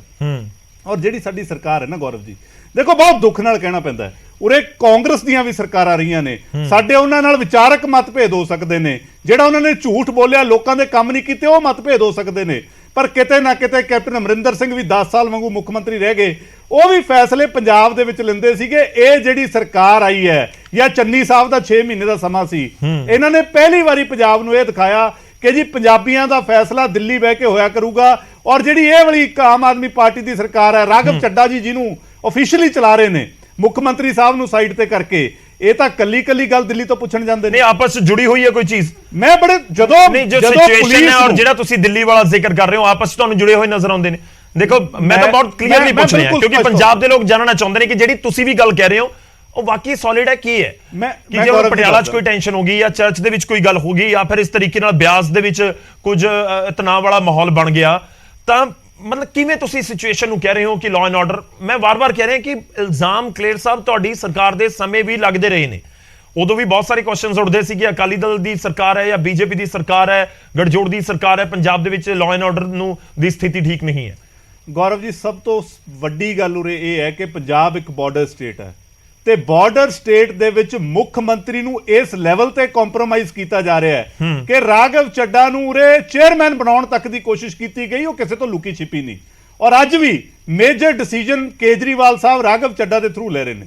ਸੋ ਸਾਡਾ ਬੁਨਿਆਦੀ ਸਵਾਲ ਇਹ ਹੈ ਕਿ ਜਦੋਂ ਗ੍ਰਹਿ ਵਿਭਾਗ ਮੁੱਖ ਮੰਤਰੀ ਕੋਲੇ ਹੈ, ਮੁੱਖ ਮੰਤਰੀ ਕੋਲੇ ਪਾਵਰ ਹੀ ਹੈ ਨਹੀਂ ਕਿ ਕਿਸੇ ਨੂੰ ਕੋਈ ਡਾਇਰੈਕਸ਼ਨਸ ਦੇ ਦੇਣ, ਮੁੱਖ ਮੰਤਰੀ ਕੋਲੇ ਪਾਵਰ ਹੀ ਹੈ ਨਹੀਂ ਕਿ ਕਿਸੇ ਅਫਸਰ ਨਾਲ ਕੋਈ ਸਿੱਧੀ ਮੀਟਿੰਗ ਲੈ ਲੈਣ, ਕਿਉਂਕਿ ਕੇਜਰੀਵਾਲ ਸਾਹਿਬ ਪਹਿਲਾਂ ਉੱਥੋਂ ਦੱਸਦੇ ਨੇ ਕਿ ਕਰਨਾ ਕੀ ਹੈ, ਫਿਰ ਉਰੇ ਕੀਤਾ ਜਾਂਦਾ। ਸੋ ਫੈਸਲਿਆਂ ਦੇ ਵਿੱਚ ਦੇਰੀ ਹੋ ਰਹੀ ਹੈ, ਔਰ ਪੰਜਾਬ ਦੀ ਜਿਹੜੀ ਅਮਨ ਤੇ ਜਿਹੜਾ ਭਾਈਚਾਰਕ ਸਾਂਝ ਦੀ ਸਥਿਤੀ ਹੈ, ਉਹਦੇ ਵਿਗੜਦੇ ਲਾਅ ਐਂਡ ਆਰਡਰ ਦੇ ਨਾਲ ਕੰਪਰੋਮਾਈਜ਼ ਹੋ ਰਹੀ ਹੈ, ਕਿਉਂਕਿ ਮੁੱਖ ਮੰਤਰੀ ਨੂੰ ਇੱਕ ਵੀਕ ਪੋਜੀਸ਼ਨ ਤੇ ਪੰਜਾਬ ਦੇ ਵਿੱਚ ਲਿਆਂਦਾ ਜਾ ਰਿਹਾ ਹੈ। ਔਰ ਉਹ ਲੋਕ ਪੰਜਾਬ ਨੂੰ ਚਲਾ ਰਹੇ ਨੇ, ਰਾਘਵ ਚੱਡਾ ਐਂਡ ਕੇਜਰੀਵਾਲ, ਜਿਨ੍ਹਾਂ ਨੂੰ ਲਾਅ ਐਂਡ ਆਰਡਰ ਦਾ ਇਲ ਤੋਂ ਕੁੱਕੜ ਤੱਕ ਨਹੀਂ ਆਉਂਦਾ। ਕਿਉਂਕਿ ਕੇਜਰੀਵਾਲ ਸਾਹਿਬ ਤਾਂ ਸਮਝ ਲਓ ਵੀ ਇੱਕ ਜਿੱਦਾਂ ਮਿਊਨਿਸਪੈਲਿਟੀ ਹੁੰਦੀ ਹੈ ਉਹਦੇ ਚੇਅਰਮੈਨ ਨੇ ਦਿੱਲੀ 'ਚ, ਉਹਨਾਂ ਨੂੰ ਨਾ ਤਾਂ ਪੰਜਾਬ ਦਾ ਪਤਾ ਹੈ, ਨਾ ਪੰਜਾਬ ਦੇ ਹਾਲਾਤਾਂ ਦਾ ਪਤਾ ਹੈ, ਨਾ ਪੰਜਾਬ ਦੀਆਂ ਕੀ ਸਮੱਸਿਆਵਾਂ ਨੇ ਉਹਨਾਂ ਦਾ ਨਹੀਂ ਪਤਾ, ਪਰ ਉਹ ਚਲਾਉਣਾ ਚਾਹੁੰਦੇ ਨੇ ਪੰਜਾਬ ਨੂੰ। ਉਹਦੇ ਕਰਕੇ ਪੰਜਾਬ ਦਾ ਇੱਕ ਬਹੁਤ ਵੱਡਾ ਨੁਕਸਾਨ ਹੋ ਰਿਹਾ ਹੈ। ਔਰ ਅੱਜ ਵੀ ਗੌਰਵ ਜੀ ਦੇਖੋ, ਮੈਂ ਫੇਰ ਦੁਬਾਰਾ ਇਹ ਗੱਲ ਕਹਿਣਾ, ਆਮ ਆਦਮੀ ਪਾਰਟੀ ਦੇ ਬੁਲਾਰੇ ਇਹ ਡਿਬੇਟਸ ਤੋਂ ਵੀ ਭੱਜ ਚੁੱਕੇ ਨੇ। ਸਾਨੂੰ ਇਸ ਗੱਲ ਦਾ ਜਵਾਬ ਦਿੱਤਾ ਜਾਵੇ ਕਿ ਜੋ ਪੰਜਾਬ ਦੇ ਵਿੱਚ 5 ਮਹੀਨੇ ਦੇ ਵਿੱਚ ਹੋਇਆ, ਇਹ ਪੰਜਾਬ ਨੇ, ਮੈਨੂੰ ਨਹੀਂ ਲੱਗਦਾ ਕਿ ਮਾੜੇ ਤੋਂ ਮਾੜੇ ਸਮੇਂ ਦੇ ਵਿੱਚ ਵੀ ਐਸਾ ਦੇਖਿਆ ਕਿ ਸਰਕਾਰ ਇੱਕ ਡਾਕੂਮੈਂਟਸ ਲੀਕ ਕਰਾ ਕੇ ਸਰਕਾਰ ਆਪਣੇ ਸਿਟੀਜ਼ਨ ਦਾ ਕਤਲ ਕਰਾ ਦੇ। ਇਹ ਪੰਜਾਬ 'ਚ ਨਹੀਂ ਕਦੇ ਹੋਇਆ ਸੀ। ਕਬੱਡੀ ਖਿਡਾਰੀਆਂ ਦਾ ਕਬੱਡੀ ਦੇ ਮੈਦਾਨ 'ਚ ਪਹਿਲਾਂ ਪਾਉਂਦਿਆਂ ਦਾ ਕਤਲ ਹੋ ਜੇ, ਇਹ ਪੰਜਾਬ ਦੇ ਵਿੱਚ ਨਹੀਂ ਕਦੇ ਹੋਇਆ ਸੀ। ਕਤਲ ਹੋ ਜੇ ਔਰ ਪੁਲਿਸ ਦੇ ਬੜਾ ਫਰਕ ਹੈ। ਅਟੈਕ ਹੋ ਜੇ, ਇਹ ਨਹੀਂ ਸੀ ਦੇਖਿਆ। ਕਤਲ ਹੋ ਜੇ ਔਰ ਕਤਲ ਕਰਾ ਦਿੱਤਾ ਜਾਵੇ, ਦੋਵਾਂ 'ਚ ਬੜਾ ਫਰਕ ਹੈ। ਕਿ ਕੋਈ, ਮੈਂ ਤਾਂ ਉਹੀ ਕਹਿ ਰਿਹਾ ਕਿ ਸਮਝਣਾ ਚਾਹੁੰਦਾ ਗੌਰਵ ਜੀ, ਮੈਂ ਸਮਝਾਉਂਦਾ ਕਿ ਤੁਸੀਂ ਦੇਖੋ ਗੌਰਵ ਜੀ, ਕਿ ਕੋਈ ਤੁਹਾਨੂੰ ਲੱਗਦਾ ਹੈ ਕਿ ਕੋਈ ਪਾਰਟੀ ਜਾਂ ਕੋਈ ਵੀ ਆਰਗੇਨਾਈਜੇਸ਼ਨ ਜੋ ਉਸਦੇ ਅੰਡਰ ਆਂਦਾ ਹੋਵੇ ਕਿ ਉਸਦੇ ਵਿੱਚ ਅਨਾਰਕੀ ਫੈਲੀ ਰਹੇ ਜਾਂ ਅਰਾਜਕਤਾ ਹੋ ਜਾਵੇ ਜਾਂ ਇਸ ਤਰੀਕੇ ਦੀ ਸਿਚੁਏਸ਼ਨ ਹੋ ਜਾਵੇ, ਉਹ ਖੁਦ ਚਾਹੁੰਦੇ ਹੋਣਗੇ? ਗੌਰਵ ਜੀ, ਜਦੋਂ ਤੁਸੀਂ ਕੰਮ ਹੀ ਇਸ ਤਰੀਕੇ ਦੇ ਕਰਦੇ ਹੋ, ਦੇਖੋ ਅੱਜ ਤੱਕ ਹੁਣ ਤਾਂ ਪੰਜਾਬ ਪੁਲਿਸ ਦੀ ਇਨਵੈਸਟੀਗੇਸ਼ਨ ਇਹ ਮੰਨ ਗਈ, ਤੁਸੀਂ ਕਹਿੰਦੇ ਹੋ ਕਤਲ ਕਰਾ ਦਿੱਤਾ ਗਿਆ, ਪੰਜਾਬ ਪੁਲਿਸ ਦੀ ਇਨਵੈਸਟੀਗੇਸ਼ਨ ਇਹ ਗੱਲ ਮੰਨਦੀ ਹੈ ਕਿ ਜਦੋਂ ਮੁੱਖ ਮੰਤਰੀ ਦੇ ਦਫ਼ਤਰ ਚੋਂ ਉਹ ਡਾਕੂਮੈਂਟ ਲੀਕ ਹੋਇਆ, ਉਹ ਲੀਕ ਹੋ ਕੇ ਅਖਬਾਰਾਂ 'ਚ ਛਪਿਆ, ਸੋਸ਼ਲ ਮੀਡੀਆ ਤੇ ਆਇਆ, ਫਿਰ ਸਿੱਧੂ ਮੂਸੇਵਾਲੇ ਦੇ ਕਤਲ ਦੀ ਪਲੈਨਿੰਗ ਘੜੀ ਗਈ। ਤਾਂ ਇੱਕ ਸੀਆਰਪੀਸੀ ਦੇ ਵਿੱਚ ਸੈਕਸ਼ਨ ਹੁੰਦਾ, ਆਈਪੀਸੀ ਦੇ ਵਿੱਚ 120 ਤਾਂ ਫਿਰ ਇਹ ਸਾਰੇ ਕਨਸਪੀਰੇਟਰ ਨੇ। ਔਰ ਕਮਾਲ ਦੀ ਗੱਲ ਇਹ ਹੈ ਕਿ ਜਦੋਂ ਪੰਜਾਬ ਪੁਲਿਸ ਇਹ ਮੰਨਦੀ ਹੈ ਕਿ ਮੁੱਖ ਮੰਤਰੀ ਦੇ ਦਫ਼ਤਰ 'ਚੋਂ ਲੀਕ ਹੋਇਆ, ਤਾਂ ਮੁੱਖ ਮੰਤਰੀ ਦੇ ਦਫ਼ਤਰ 'ਚ ਕਿਹਦੇ ਉੱਤੇ ਪਰਚਾ ਦਿੱਤਾ ਗਿਆ? ਬਣਦਾ ਤਾਂ ਮੁੱਖ ਮੰਤਰੀ ਤੇ ਹੀ ਹੈ, ਕਿਉਂਕਿ ਭਗਵੰਤ ਮਾਨ ਸਾਹਿਬ ਕਹਿੰਦੇ ਹੁੰਦੇ ਸੀ ਜੋ ਵੀ ਸੂਬੇ 'ਚ ਹੁੰਦਾ ਹੈ ਮੁੱਖ ਮੰਤਰੀ ਦੀ ਰਿਸਪੌਂਸਿਬਿਲਟੀ ਹੈ। ਫਿਰ ਇਹ ਵੀ ਮੁੱਖ ਮੰਤਰੀ ਦੀ ਰਿਸਪੌਂਸਿਬਿਲਟੀ ਹੈ, ਪਰ ਇਹਨਾਂ ਦੇ ਦਫ਼ਤਰ ਤੱਕ ਕਿਸੇ ਤੇ ਪਰਚਾ ਨਹੀਂ ਦਿੱਤਾ ਗਿਆ। ਔਰ ਉਲਟਾ ਜਿਹੜੇ ਲੋਕਾਂ ਨੇ ਫੇਸਬੁੱਕਾਂ ਤੇ ਉਹ ਚੀਜ਼ਾਂ ਨੂੰ ਬ੍ਰਾਂਡਿਸ਼ ਕੀਤਾ, ਉਹਨਾਂ ਨੂੰ ਅੱਜ ਉੱਚ ਅਹੁਦਿਆਂ ਤੇ ਬਿਠਾਇਆ ਗਿਆ। ਸੋ ਸਾਡਾ ਮੁੱਖ ਮੰਤਰੀ ਨੂੰ ਸਵਾਲ ਹੈ ਕਿ ਪੰਜਾਬ ਦੇ ਮੁੱਖ ਮੰਤਰੀ ਦੇ ਦਫ਼ਤਰ ਚੋਂ ਅਗਰ ਇਹ ਡਾਕੂਮੈਂਟ ਲੀਕ ਹੋ ਕੇ ਪੰਜਾਬ ਦੇ ਵਸਿੰਦਿਆਂ ਦੇ ਕਤਲ ਹੋਣਗੇ, ਤਾਂ ਫਿਰ ਇਹ ਆਪਣੇ ਆਪ ਦੇ ਵਿੱਚ ਬਹੁਤ ਨਾਮੋਸ਼ੀਜਨਕ ਗੱਲ ਹੈ। ਮੈਂ ਇੱਕ ਟੈਨਸ਼ਨ ਵਾਲੀ ਗੱਲ ਹੋ ਰਹੀ ਹੈ, ਫਿਰਕੂ ਟੈਨਸ਼ਨ ਦੇ ਨਾਲ ਇੱਕ ਟੈਨਸ਼ਨ ਵਾਲੀ ਗੱਲ ਜੋ ਸਰੀਨ ਸਾਹਿਬ ਨੇ ਕੀਤੀ ਸੀ। ਕੰਵਰ ਹਰਪ੍ਰੀਤ ਜੀ ਸਾਡੇ ਨਾਲ ਨੇ ਕਾਂਗਰਸ ਤੋਂ। ਹਰਪ੍ਰੀਤ ਜੀ ਦੇਖੋ, ਇਸ ਸਮੇਂ ਵੀ ਜ਼ਿਕਰ ਹੋ ਰਿਹਾ ਕਿ ਪੰਜਾਬ ਦੇ ਵਿੱਚ ਅਜਿਹਾ ਕੋਈ ਮਾਹੌਲ ਪਹਿਲਾਂ ਨਹੀਂ ਸੀ। ਇਹ ਚਿੰਤਾ ਵਾਲੀ ਗੱਲ ਜਾਂ ਡਰ ਵਾਲਾ ਮਾਹੌਲ ਤੁਹਾਨੂੰ ਨਜ਼ਰ ਆਉਂਦਾ? ਬਿਲਕੁਲ ਬਿਲਕੁਲ ਗੌਰਵ ਜੀ, ਤੁਸੀਂ ਮੈਨੂੰ ਵੀ ਟੋਕਿਆ ਸੀਗਾ ਜਦੋਂ ਮੈਂ ਕਹਿ ਰਿਹਾ ਸੀ ਕਿ ਇਹਨਾਂ ਦੀ ਵੱਖਵਾਦੀ ਤਾਕਤਾਂ ਨਾਲ ਸਾਂਠ-ਗਾਂਠ ਹੈ। ਤੇ ਇਧਰ ਕਲੇਰ ਸਾਹਿਬ ਨੇ ਵੀ ਇਹ ਗੱਲ ਕੀਤੀ, ਤੁਸੀਂ ਉਹਨਾਂ ਨੂੰ ਵੀ ਪੁੱਛਿਆ ਕਿ ਸਰਕਾਰ ਦੇ ਹੁੰਦਿਆਂ ਹੋ ਗਿਆ ਜਾਂ ਸਰਕਾਰ ਨੇ ਕਰਵਾਤਾ, ਦੋਨਾਂ ਗੱਲਾਂ 'ਚ ਫਰਕ ਹੈ। ਮੈਂ ਦੱਸਦਾ, ਸਰਕਾਰ ਦੇ ਹੁੰਦਿਆਂ ਨਹੀਂ ਹੋਇਆ, ਸਰਕਾਰ ਨੇ ਕਰਵਾਇਆ। ਮੈਂ ਕਹਿੰਦਾ ਤੁਹਾਡੇ ਚੈਨਲ ਤੇ ਪਬਲਿਕ ਪਲੇਟਫਾਰਮ ਕੀ ਕਰਵਾਇਆ ਸਰ? ਕੀ ਕਰਵਾਇਆ? ਤੁਹਾਨੂੰ ਲੱਗਦਾ ਬਿਆਸ ਵਾਲਾ ਇਨਸੀਡੈਂਟ ਜਾਂ ਪਟਿਆਲੇ ਵਾਲਾ ਜਾਂ ਸਿੱਧੂ ਮੂਸੇ ਵਾਲਾ? ਸਭ ਕੁਝ ਕਰਵਾਇਆ, ਸਭ ਕੁਝ ਕਰਵਾਇਆ। ਮੈਂ ਤੁਹਾਨੂੰ ਦੱਸਦਾ ਡਿਟੇਲ ਦੇ ਵਿੱਚ। ਸੁਣੋ, ਗੱਲ ਇਹ ਹੈ ਕਿ ਇਹ ਸਰਕਾਰ ਅਸਲ ਮੁੱਦਿਆਂ ਤੋਂ, ਪੰਜਾਬ ਦਿਆਂ ਤੋਂ ਭੱਜ ਚੁੱਕੀ ਹੈ। ਜੋ ਇਹਨਾਂ ਨੇ ਗਰੰਟੀਆਂ ਕੀਤੀਆਂ ਸੀ, ਮੁਫਤ ਬਿਜਲੀ, ਜ਼ੀਰੋ ਬਿਜਲੀ ਦੇ ਬਿੱਲ ਆਇਆ ਕਰਨਗੇ, 1000 ਰੁਪਏ ਪੰਜਾਬ ਦੀ ਹਰੇਕ ਔਰਤ ਨੂੰ ਦਿਆਂਗੇ, ਸਾਰੀਆਂ ਫਸਲਾਂ ਤੇ 5 ਮਿੰਟ 'ਚ ਅਸੀਂ MSP ਦਿਆਂਗੇ, ਹੋਰ ਬਹੁਤ ਕੁਝ ਲਾਰੇ ਲਾ ਕੇ ਸਰਕਾਰ ਬਣੀ ਸੀ। ਅੱਜ ਇਹ ਸਰਕਾਰ ਉਹਨਾਂ ਸਾਰੇ ਮੁੱਦਿਆਂ ਤੋਂ ਮੁਨਕਰ ਹੋ ਚੁੱਕੀ ਹੈ ਤੇ ਮਾਹੌਲ ਨੂੰ ਬਦਲਣ ਲਈ, ਲੋਕਾਂ ਦਾ ਧਿਆਨ ਭਟਕਾਉਣ ਲਈ ਐਕਸਟ੍ਰੀਮਿਸਟ ਤੇ ਸੈਪਰੇਟਿਸਟ ਫੋਰਸਸ ਨੂੰ ਇਹ ਸਰਕਾਰ ਹਵਾ ਦੇ ਰਹੀ ਹੈ, ਤਾਂ ਕਿ ਮਾਹੌਲ ਇਹੋ ਜਿਹਾ ਕ੍ਰੀਏਟ ਹੋ ਜੇ ਕਿ ਲੋਕਾਂ ਨੂੰ ਅਸਲ ਮੁੱਦੇ ਹੀ ਭੁੱਲ ਜਾਣ। ਤੇ ਬਾਅਦ ਦੇ ਵਿੱਚ ਤਾਂ ਅਸੀਂ 70 ਸਾਲਾਂ ਦਾ ਹਵਾਲਾ ਦੇ ਕੇ, ਜਿੱਦਾਂ ਤੁਸੀਂ ਆਪ ਗੱਲ ਕਹੀ ਹੈ ਕਿ ਜੋ ਸਾਨੂੰ ਪਿਛਲੀਆਂ ਸਰਕਾਰਾਂ ਨੇ ਡਿਲੀਵਰ ਕੀਤਾ, ਉਸ ਦਾ ਹਵਾਲਾ ਦੇ ਕੇ ਅਸੀਂ ਬਚ ਜਾਣਾ। ਇਹ ਬਚਿਆ ਨਹੀਂ ਜਾਣਾ। ਉਹਦਾ ਕਾਰਨ ਕਿ ਪਿਛਲੇ ਸਮੇਂ ਦੇ ਵਿੱਚ ਅਸੀਂ ਇਹ ਜਿਹਾ ਕੁਝ ਨਹੀਂ ਦੇਖਿਆ। ਤੇ ਨਾਲੇ ਇੱਕ ਗੱਲ ਹੋਰ, ਇਹ ਸਰਕਾਰ ਦੇ ਜਿਹੜੇ ਨੁਮਾਇੰਦੇ ਆ ਨਾ ਜੀ, ਉਹਨਾਂ ਦਾ ਧਿਆਨ ਕਿਸ ਪਾਸੇ, ਮੈਂ ਤੁਹਾਨੂੰ ਜ਼ਰਾ ਉਹ ਵੀ ਦੱਸ ਦਿਆਂ। ਅੱਜ ਇਹ ਕਹਿੰਦੇ ਸੀ ਮਾਈਨਿੰਗ ਮਾਫੀਆ ਬਹੁਤ ਹਾਵੀ ਹੋ ਗਿਆ। ਅੱਜ ਦੀ ਤੁਹਾਨੂੰ ਮੈਂ ਦੱਸਦਾ, ਸੋਸ਼ਲ ਮੀਡੀਆ ਤੇ ਇੱਕ ਵੀਡੀਓ ਮੈਂ ਵਾਇਰਲ ਹੁੰਦੀ ਦੇਖੀ ਹੈ। 50 ਟਰਾਲੀਆਂ, ਤੁਹਾਨੂੰ ਪਤਾ ਹੈ ਕਿ ਟੋਲ ਬੈਰੀਅਰ ਦਾ ਜਿਹੜਾ ਹੈ ਉਹ ਟੈਕਸ ਟਰੈਕਟਰ ਟਰਾਲੀ ਨੂੰ ਨਹੀਂ ਦੇਣਾ ਪੈਂਦਾ, ਲੇਕਿਨ 50 ਟਰਾਲੀਆਂ ਟੋਲ ਬੈਰੀਅਰ ਤੋੜ ਕੇ ਭੱਜ ਰਹੀਆਂ ਨੇ। ਉਹ ਕੀ ਮਾਈਨਿੰਗ ਮਾਫੀਆ ਦੀਆਂ ਨਹੀਂ ਹੈ? ਤੇ ਉਹ ਉਹਨਾਂ ਨੂੰ ਭੱਜਦਿਆਂ ਨੂੰ ਰੋਕਣ ਦੀ ਕੋਸ਼ਿਸ਼ ਕੀਤੀ ਗਈ ਤੇ ਉਹਨਾਂ ਨੇ ਬੰਦਿਆਂ ਨੂੰ ਉੱਤੇ ਚੜ੍ਹਨ ਤੱਕ ਦੀ ਕੋਸ਼ਿਸ਼ ਕੀਤੀ, ਟਰਾਲੀਆਂ ਦੇ ਥੱਲੇ ਬੰਦਿਆਂ ਨੂੰ ਦੇਣ ਦੀ। 50 ਟਰਾਲੀਆਂ ਟੋਲ ਬੈਰੀਅਰ ਤੋੜ ਕੇ। ਇਹ law and order the failure ਨਹੀਂ, ਇਕੱਲਾ ਲੈਂਡ ਆਰਡਰ ਦਾ ਫੇਲੀਅਰ ਬੰਦੇ ਮਾਰਨਾ ਨਹੀਂ ਹੁੰਦਾ। Law and order the failure ਇਹ ਵੀ ਹੈ ਕਿ ਕਿਸ ਤਰੀਕੇ ਨਾਲ ਸਮਗਲਿੰਗ ਨੂੰ ਹਵਾ ਦਿੱਤੀ ਜਾ ਰਹੀ ਹੈ। ਅਸੀਂ 70 ਸਾਲਾਂ 'ਚ ਕਦੇ ਨਹੀਂ ਦੇਖਿਆ ਸੀ ਕੋਈ ਸਰਕਾਰ ਜਿਹੜੀਆਂ ਵੱਖਵਾਦੀ, ਜਿਹੜੀਆਂ ਐਕਸਟ੍ਰੀਮਿਸਟ ਫੋਰਸਸ ਦੇ ਸਾਹਮਣੇ ਸਰੈਂਡਰ ਹੀ ਕਰ ਜੇ। ਤੁਹਾਨੂੰ ਪਤਾ ਹੈ ਪਿਛਲੇ ਸਮੇਂ ਦੇ ਵਿੱਚ ਭਿੰਡਰਾਂ ਵਾਲੇ ਦੇ ਪੋਸਟਰ ਬੱਸਾਂ ਤੋਂ ਲਾਉਣ ਦੀ ਗੱਲ ਹੋਈ ਸੀ, ਤੇ ਉਸ ਤੋਂ ਬਾਅਦ ਇਹ ਸਰਕਾਰ ਨੇ ਜਿਸ ਤਰ੍ਹਾਂ ਯੂ ਟਰਨ ਲਿਆ ਔਰ ਇਹ ਗੱਲ ਬਿਆਨ ਦਿੱਤਾ ਕਿ ਅਸੀਂ ਨਹੀਂ ਲਾਹਾਂਗੇ, ਉਹਦਾ ਹਿਮਾਚਲ ਦੇ ਵਿੱਚ, ਉਹਦਾ ਹਰਿਆਣੇ ਦੇ ਵਿੱਚ ਕਿੰਨਾ ਵਿਰੋਧ ਹੋਇਆ। ਮੈਨੂੰ ਦੱਸੋ ਵੀ ਕਦੇ ਇਹ ਵੀ ਹੋਇਆ ਕਿ ਇਹ ਜਿਹੜੀਆਂ ਵੱਖਵਾਦੀ ਤਾਕਤ ਹੈ, ਸਰਕਾਰ ਉਹਨਾਂ ਦੇ ਮੂਹਰੇ ਝੁਕ ਜੇ, ਸਰਕਾਰ ਉਹਨਾਂ ਦੇ ਪ੍ਰੋਟੈਸਟ ਦੇ ਅੱਗੇ? ਤੁਸੀਂ ਕਹਿੰਦੇ ਹੋ ਰਲੇ ਹੋਏ ਨਹੀਂ, ਮੈਂ ਕਹਿੰਦਾ ਇਹਨਾਂ ਦੀ ਗੱਲ ਹੀ ਇੱਕ ਹੈ। ਇਹ ਤਾਂ ਅੰਦਰੋਂ ਇੱਕ ਨੇ। ਇਸੇ ਕਰਕੇ ਸਰਕਾਰ ਜਿਹੜੀ ਬਣੀ ਹੈ ਉਹਨਾਂ ਦੀ ਸਪੋਰਟ ਨਾਲ ਬਣੀ ਹੈ ਔਰ ਉਹਨਾਂ ਕੋਲ ਇਹਨਾਂ ਦੀਆਂ ਕੁਝ ਐਸੀਆਂ ਗੱਲਾਂ ਕਿ ਜੇਕਰ ਉਹ ਲੀਕ ਕਰ ਦੇਣ ਤੇ ਸਰਕਾਰ ਭਾਵੇਂ ਕੱਲ ਟੁੱਟ ਜੇ। ਇਸ ਕਰਕੇ ਇਹ ਲੋਕ ਉਹਨਾਂ ਦੇ ਸਾਹਮਣੇ ਝੁਕੇ ਹੋਏ ਨੇ, ਉਹਨਾਂ ਦੇ ਸਾਹਮਣੇ ਇਹਨਾਂ ਦੀ ਅੱਖ ਨੀਵੀਂ ਹੈ।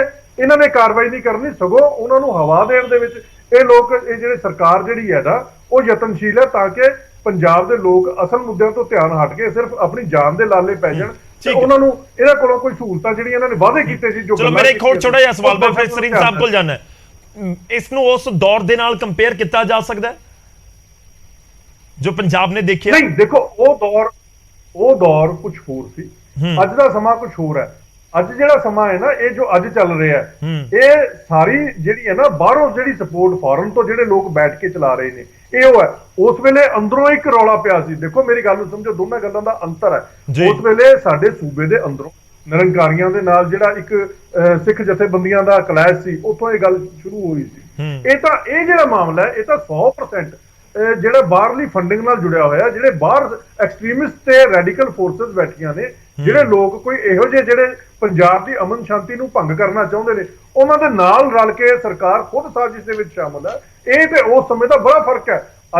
ਅੱਜ ਜਿਹੜਾ ਗਲੋਬਲਾਈਜੇਸ਼ਨ ਦਾ ਜਿਹੜਾ ਸਾਨੂੰ ਜਿੱਥੇ ਫਾਇਦੇ ਨੇ, ਅੱਜ ਇਹ ਨੁਕਸਾਨ ਵੀ ਹੈ ਕਿ ਜਿਹੜਾ ਉੱਥੋਂ ਦੇ ਲੋਕ ਇੱਥੇ ਦੇ ਜਿਹੜੀ ਪੋਲੀਟੀਕਲ ਸਿਸਟਮ ਦੇ ਵਿੱਚ ਪੈਨੀਟ੍ਰੇਟ ਕਰਨ ਦੀ ਕੋਸ਼ਿਸ਼ ਕਰ ਰਹੇ ਨੇ, ਉਹਨਾਂ ਨੂੰ ਕਰਨ ਦਿੱਤਾ ਜਾ ਰਿਹਾ ਇਸ ਸਰਕਾਰ ਦੇ ਵੱਲੋਂ।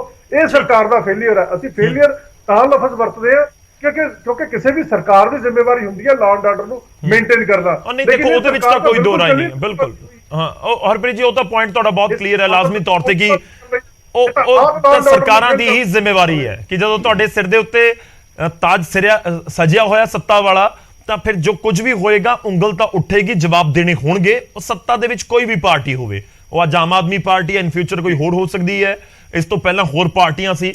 ਪਰ ਮੈਂ ਅਗਲੇ ਪੁਆਇੰਟ ਦੇ ਵੱਲ ਵੱਧਦਾ। ਇੱਕ ਪਾਸੇ ਲਾਅ ਐਂਡ ਆਰਡਰ ਵਾਲਾ ਮੁੱਦਾ ਹੈ ਤੇ ਦੂਜੇ ਪਾਸੇ ਘਟਨਾਵਾਂ ਦਾ ਮੁੱਦਾ ਹੈ। ਸਰੀਨ ਸਾਹਿਬ, ਮੈਂ ਉਸ ਪੁਆਇੰਟ ਦੇ ਉੱਤੇ ਆਵਾਂ।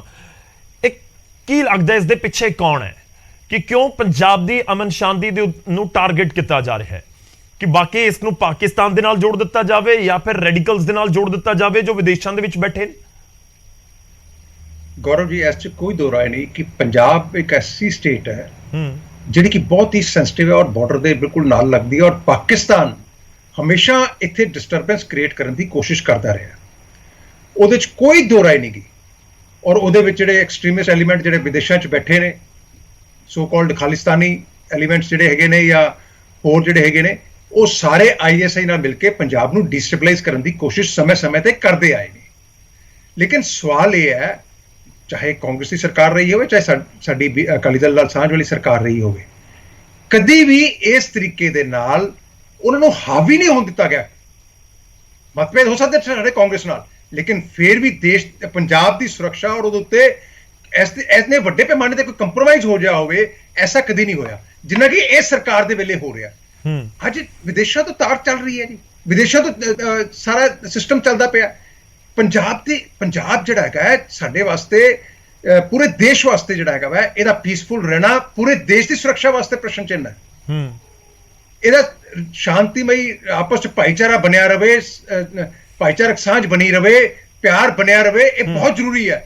ਲੇਕਿਨ ਪਾਕਿਸਤਾਨ ਔਰ ਵਿਦੇਸ਼ੀ ਸ਼ਕਤੀਆਂ ਜਿਹੜੀ ਵਿਦੇਸ਼ੀ ਸ਼ਕਤੀਆਂ ਨੇ, ਉਹਦੀ ਹਮੇਸ਼ਾ ਪ੍ਰਯਾਸ ਰਿਹਾ ਕਿ ਕਿਸੇ ਤਰੀਕੇ ਦੇ ਨਾਲ ਪੰਜਾਬ ਦੇ ਵਿੱਚ ਫਿਰਕੂ ਵਾਤਾਵਰਣ ਪੈਦਾ ਕੀਤਾ ਜਾਵੇ, ਫਿਰਕੂ ਤਣਾਅ ਪੈਦਾ ਕੀਤਾ ਜਾਵੇ, ਜਿਹਦੇ ਨਾਲ ਪੰਜਾਬ ਡਿਸਟੇਬਲਾਈਜ਼ ਹੋਵੇ। ਰਿਸਪੌਂਸਿਬਿਲਟੀ ਸਰ ਬੀਜੇਪੀ ਦੀ ਵੀ ਬਣਦੀ ਹੈ, ਸੈਂਟਰ ਸਰਕਾਰ ਹੈ। ਜੇ ਪਾਕਿਸਤਾਨ ਕੁਝ ਕਰ ਰਿਹਾ ਜਾਂ ਰੈਡੀਕਲਸ ਵਿਦੇਸ਼ਾਂ ਦੇ ਵਿੱਚ ਬੈਠ ਕੇ ਕੁਝ ਕਰ ਰਹੇ ਨੇ, ਤਾਂ ਸਵਾਲ ਤੁਹਾਨੂੰ ਵੀ ਪੁੱਛਿਆ ਜਾਏਗਾ ਕਿ ਜੇ ਪੰਜਾਬ ਦੇ ਵਿੱਚ ਕੋਈ ਵੀ ਸਾਜ਼ਿਸ਼ ਵਿਦੇਸ਼ ਤੋਂ ਬੈਠ ਕੇ ਘੜੀ ਜਾ ਰਹੀ ਹੈ, ਤਾਂ ਸੈਂਟਰ ਗਵਰਨਮੈਂਟ ਦੀਆਂ ਏਜੰਸੀਆਂ ਵੀ ਹੈਗੀਆਂ ਨੇ। ਬਿਲਕੁਲ ਗੌਰਵ ਜੀ, ਮੈਂ ਇਸੇ ਪਿੱਛੇ ਕਹਿ ਰਿਹਾ। ਲੇਕਿਨ ਸਮੱਸਿਆ ਕੀ ਹੈ ਇੱਥੇ? ਸਮੱਸਿਆ ਹੈਗੀ ਹੈ state the law and order ਸੰਭਾਲਣਾ ਪੰਜਾਬ ਸਰਕਾਰ ਦੀ ਜ਼ਿੰਮੇਵਾਰੀ ਹੈ। ਸੈਂਟਰ ਡਾਇਰੈਕਟਲੀ ਆ ਕੇ ਇੱਥੇ ਲਾਅ ਐਂਡ ਆਰਡਰ ਨਹੀਂ ਸੰਭਾਲ ਸਕਦਾ। ਸੈਂਟਰ ਇਹ ਜੋ ਅਸਿਸਟੈਂਸ ਮੰਗਣਗੇ ਦੇ ਸਕਦਾ ਹੈ, ਜੋ ਉਹਨਾਂ ਕੋਲ ਇੰਟੈਲੀਜੈਂਸ ਇਨਪੁਟ ਆਏਗੀ ਉਹ ਦੇਗਾ ਔਰ ਦਿੰਦਾ ਰਿਹਾ ਵਾ। ਲੇਕਿਨ ਅੱਗੋਂ ਐਕਟ ਪਾਉਂਡ ਕਰਨਾ ਤੇ ਇਹਨਾਂ ਦਾ ਕੰਮ ਹੈ ਨਾ। ਜੇ ਇਹੋ ਜਿਹੇ ਨਿਕੰਮੇ ਸ਼ਾਸਕ ਹੋਣਗੇ ਤਾਂ ਆਪਾਂ ਕਿਵੇਂ ਉਮੀਦ ਕਰ ਸਕਦੇ ਹਾਂ ਕਿ ਉਹ ਲਾਅ ਐਂਡ ਆਰਡਰ ਨੂੰ ਸੰਭਾਲਣਗੇ? ਅੱਜ ਜੋ ਹੋ ਰਿਹਾ ਇਹ ਪੰਜਾਬ ਸਰਕਾਰ ਦੀ ਜ਼ਿੰਮੇਵਾਰੀ ਬਣਦੀ ਉਸ ਨੂੰ ਸੰਭਾਲਣਾ।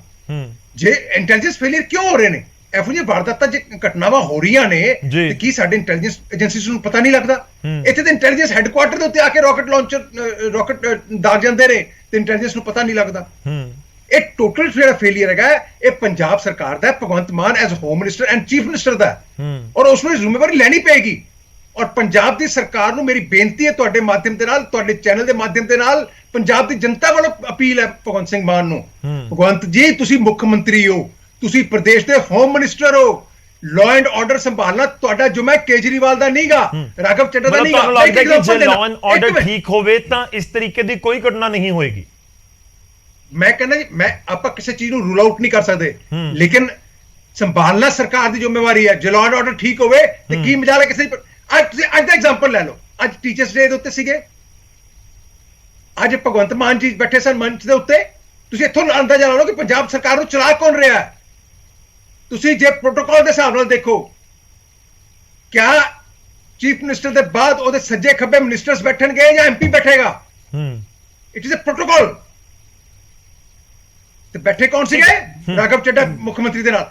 ਦਿਸ ਸ਼ੋਜ਼ ਕਿ ਭਗਵੰਤ ਮਾਨ ਨੇ ਪੂਰੀ ਦੀ ਪੂਰੀ ਸਰਕਾਰ ਜਿਹੜੀ ਹੈਗੀ ਆ ਆਪਣੇ ਦਿੱਲੀ ਦੇ ਹਾਕਮਾਂ ਦੇ, ਆਪਣੀ ਪਾਰਟੀ ਦੇ ਆਗੂਆਂ ਦੇ ਥੱਲੇ ਸਰੈਂਡਰ ਕਰ ਦਿੱਤਾ ਹੈ, ਔਰ ਅਪ੍ਰੋਕਸੀ ਸਰਕਾਰ ਚੱਲ ਰਹੀ ਹੈ, ਕਠਪੁਤਲੀ ਸਰਕਾਰ ਚੱਲ ਰਹੀ ਹੈ, ਜਿਹਦੇ ਕਰਕੇ ਸਾਰੀਆਂ ਬਾਰ-ਬਾਰ ਹੋ ਰਹੀਆਂ। ਠੀਕ ਹੈ, ਬਾਰ-ਬਾਰ ਦਿੱਲੀ ਵਾਲਾ ਜ਼ਿਕਰ ਹੋ ਰਿਹਾ। ਮੈਂ ਤੁਹਾਡੇ ਕੋਲ ਵਾਪਸ ਆਉਣਾ, ਮੈਂ ਹਰਪ੍ਰੀਤ ਜੀ ਤੁਹਾਡੇ ਤੋਂ ਵੀ ਇੱਕ ਸਵਾਲ ਲੈਣਾ, ਪਰ ਕਲੇਰ ਸਾਹਿਬ ਪਹਿਲਾਂ ਤੁਹਾਡੇ ਤੋਂ। ਦੇਖੋ, ਪੰਜਾਬ ਦੇ ਵਿੱਚ ਸਲਾਬਤਪੁਰਾ ਦੇ ਵਿੱਚ ਜੋ ਕੁਝ ਹੋਇਆ ਉਹ ਸਭ ਨੂੰ ਯਾਦ ਹੋਏਗਾ। ਇਨਫੈਕਟ 2017 ਚ ਜਦੋਂ ਡੇਰਾ ਮੁਖੀ ਨੂੰ ਸਜ਼ਾ ਸੁਣਾਈ ਗਈ ਹੈ, ਉਸ ਸਮੇਂ ਵੀ ਬੜਾ ਪੈਨਿਕ ਵਾਲੀ ਸਿਚੁਏਸ਼ਨ ਸੀ।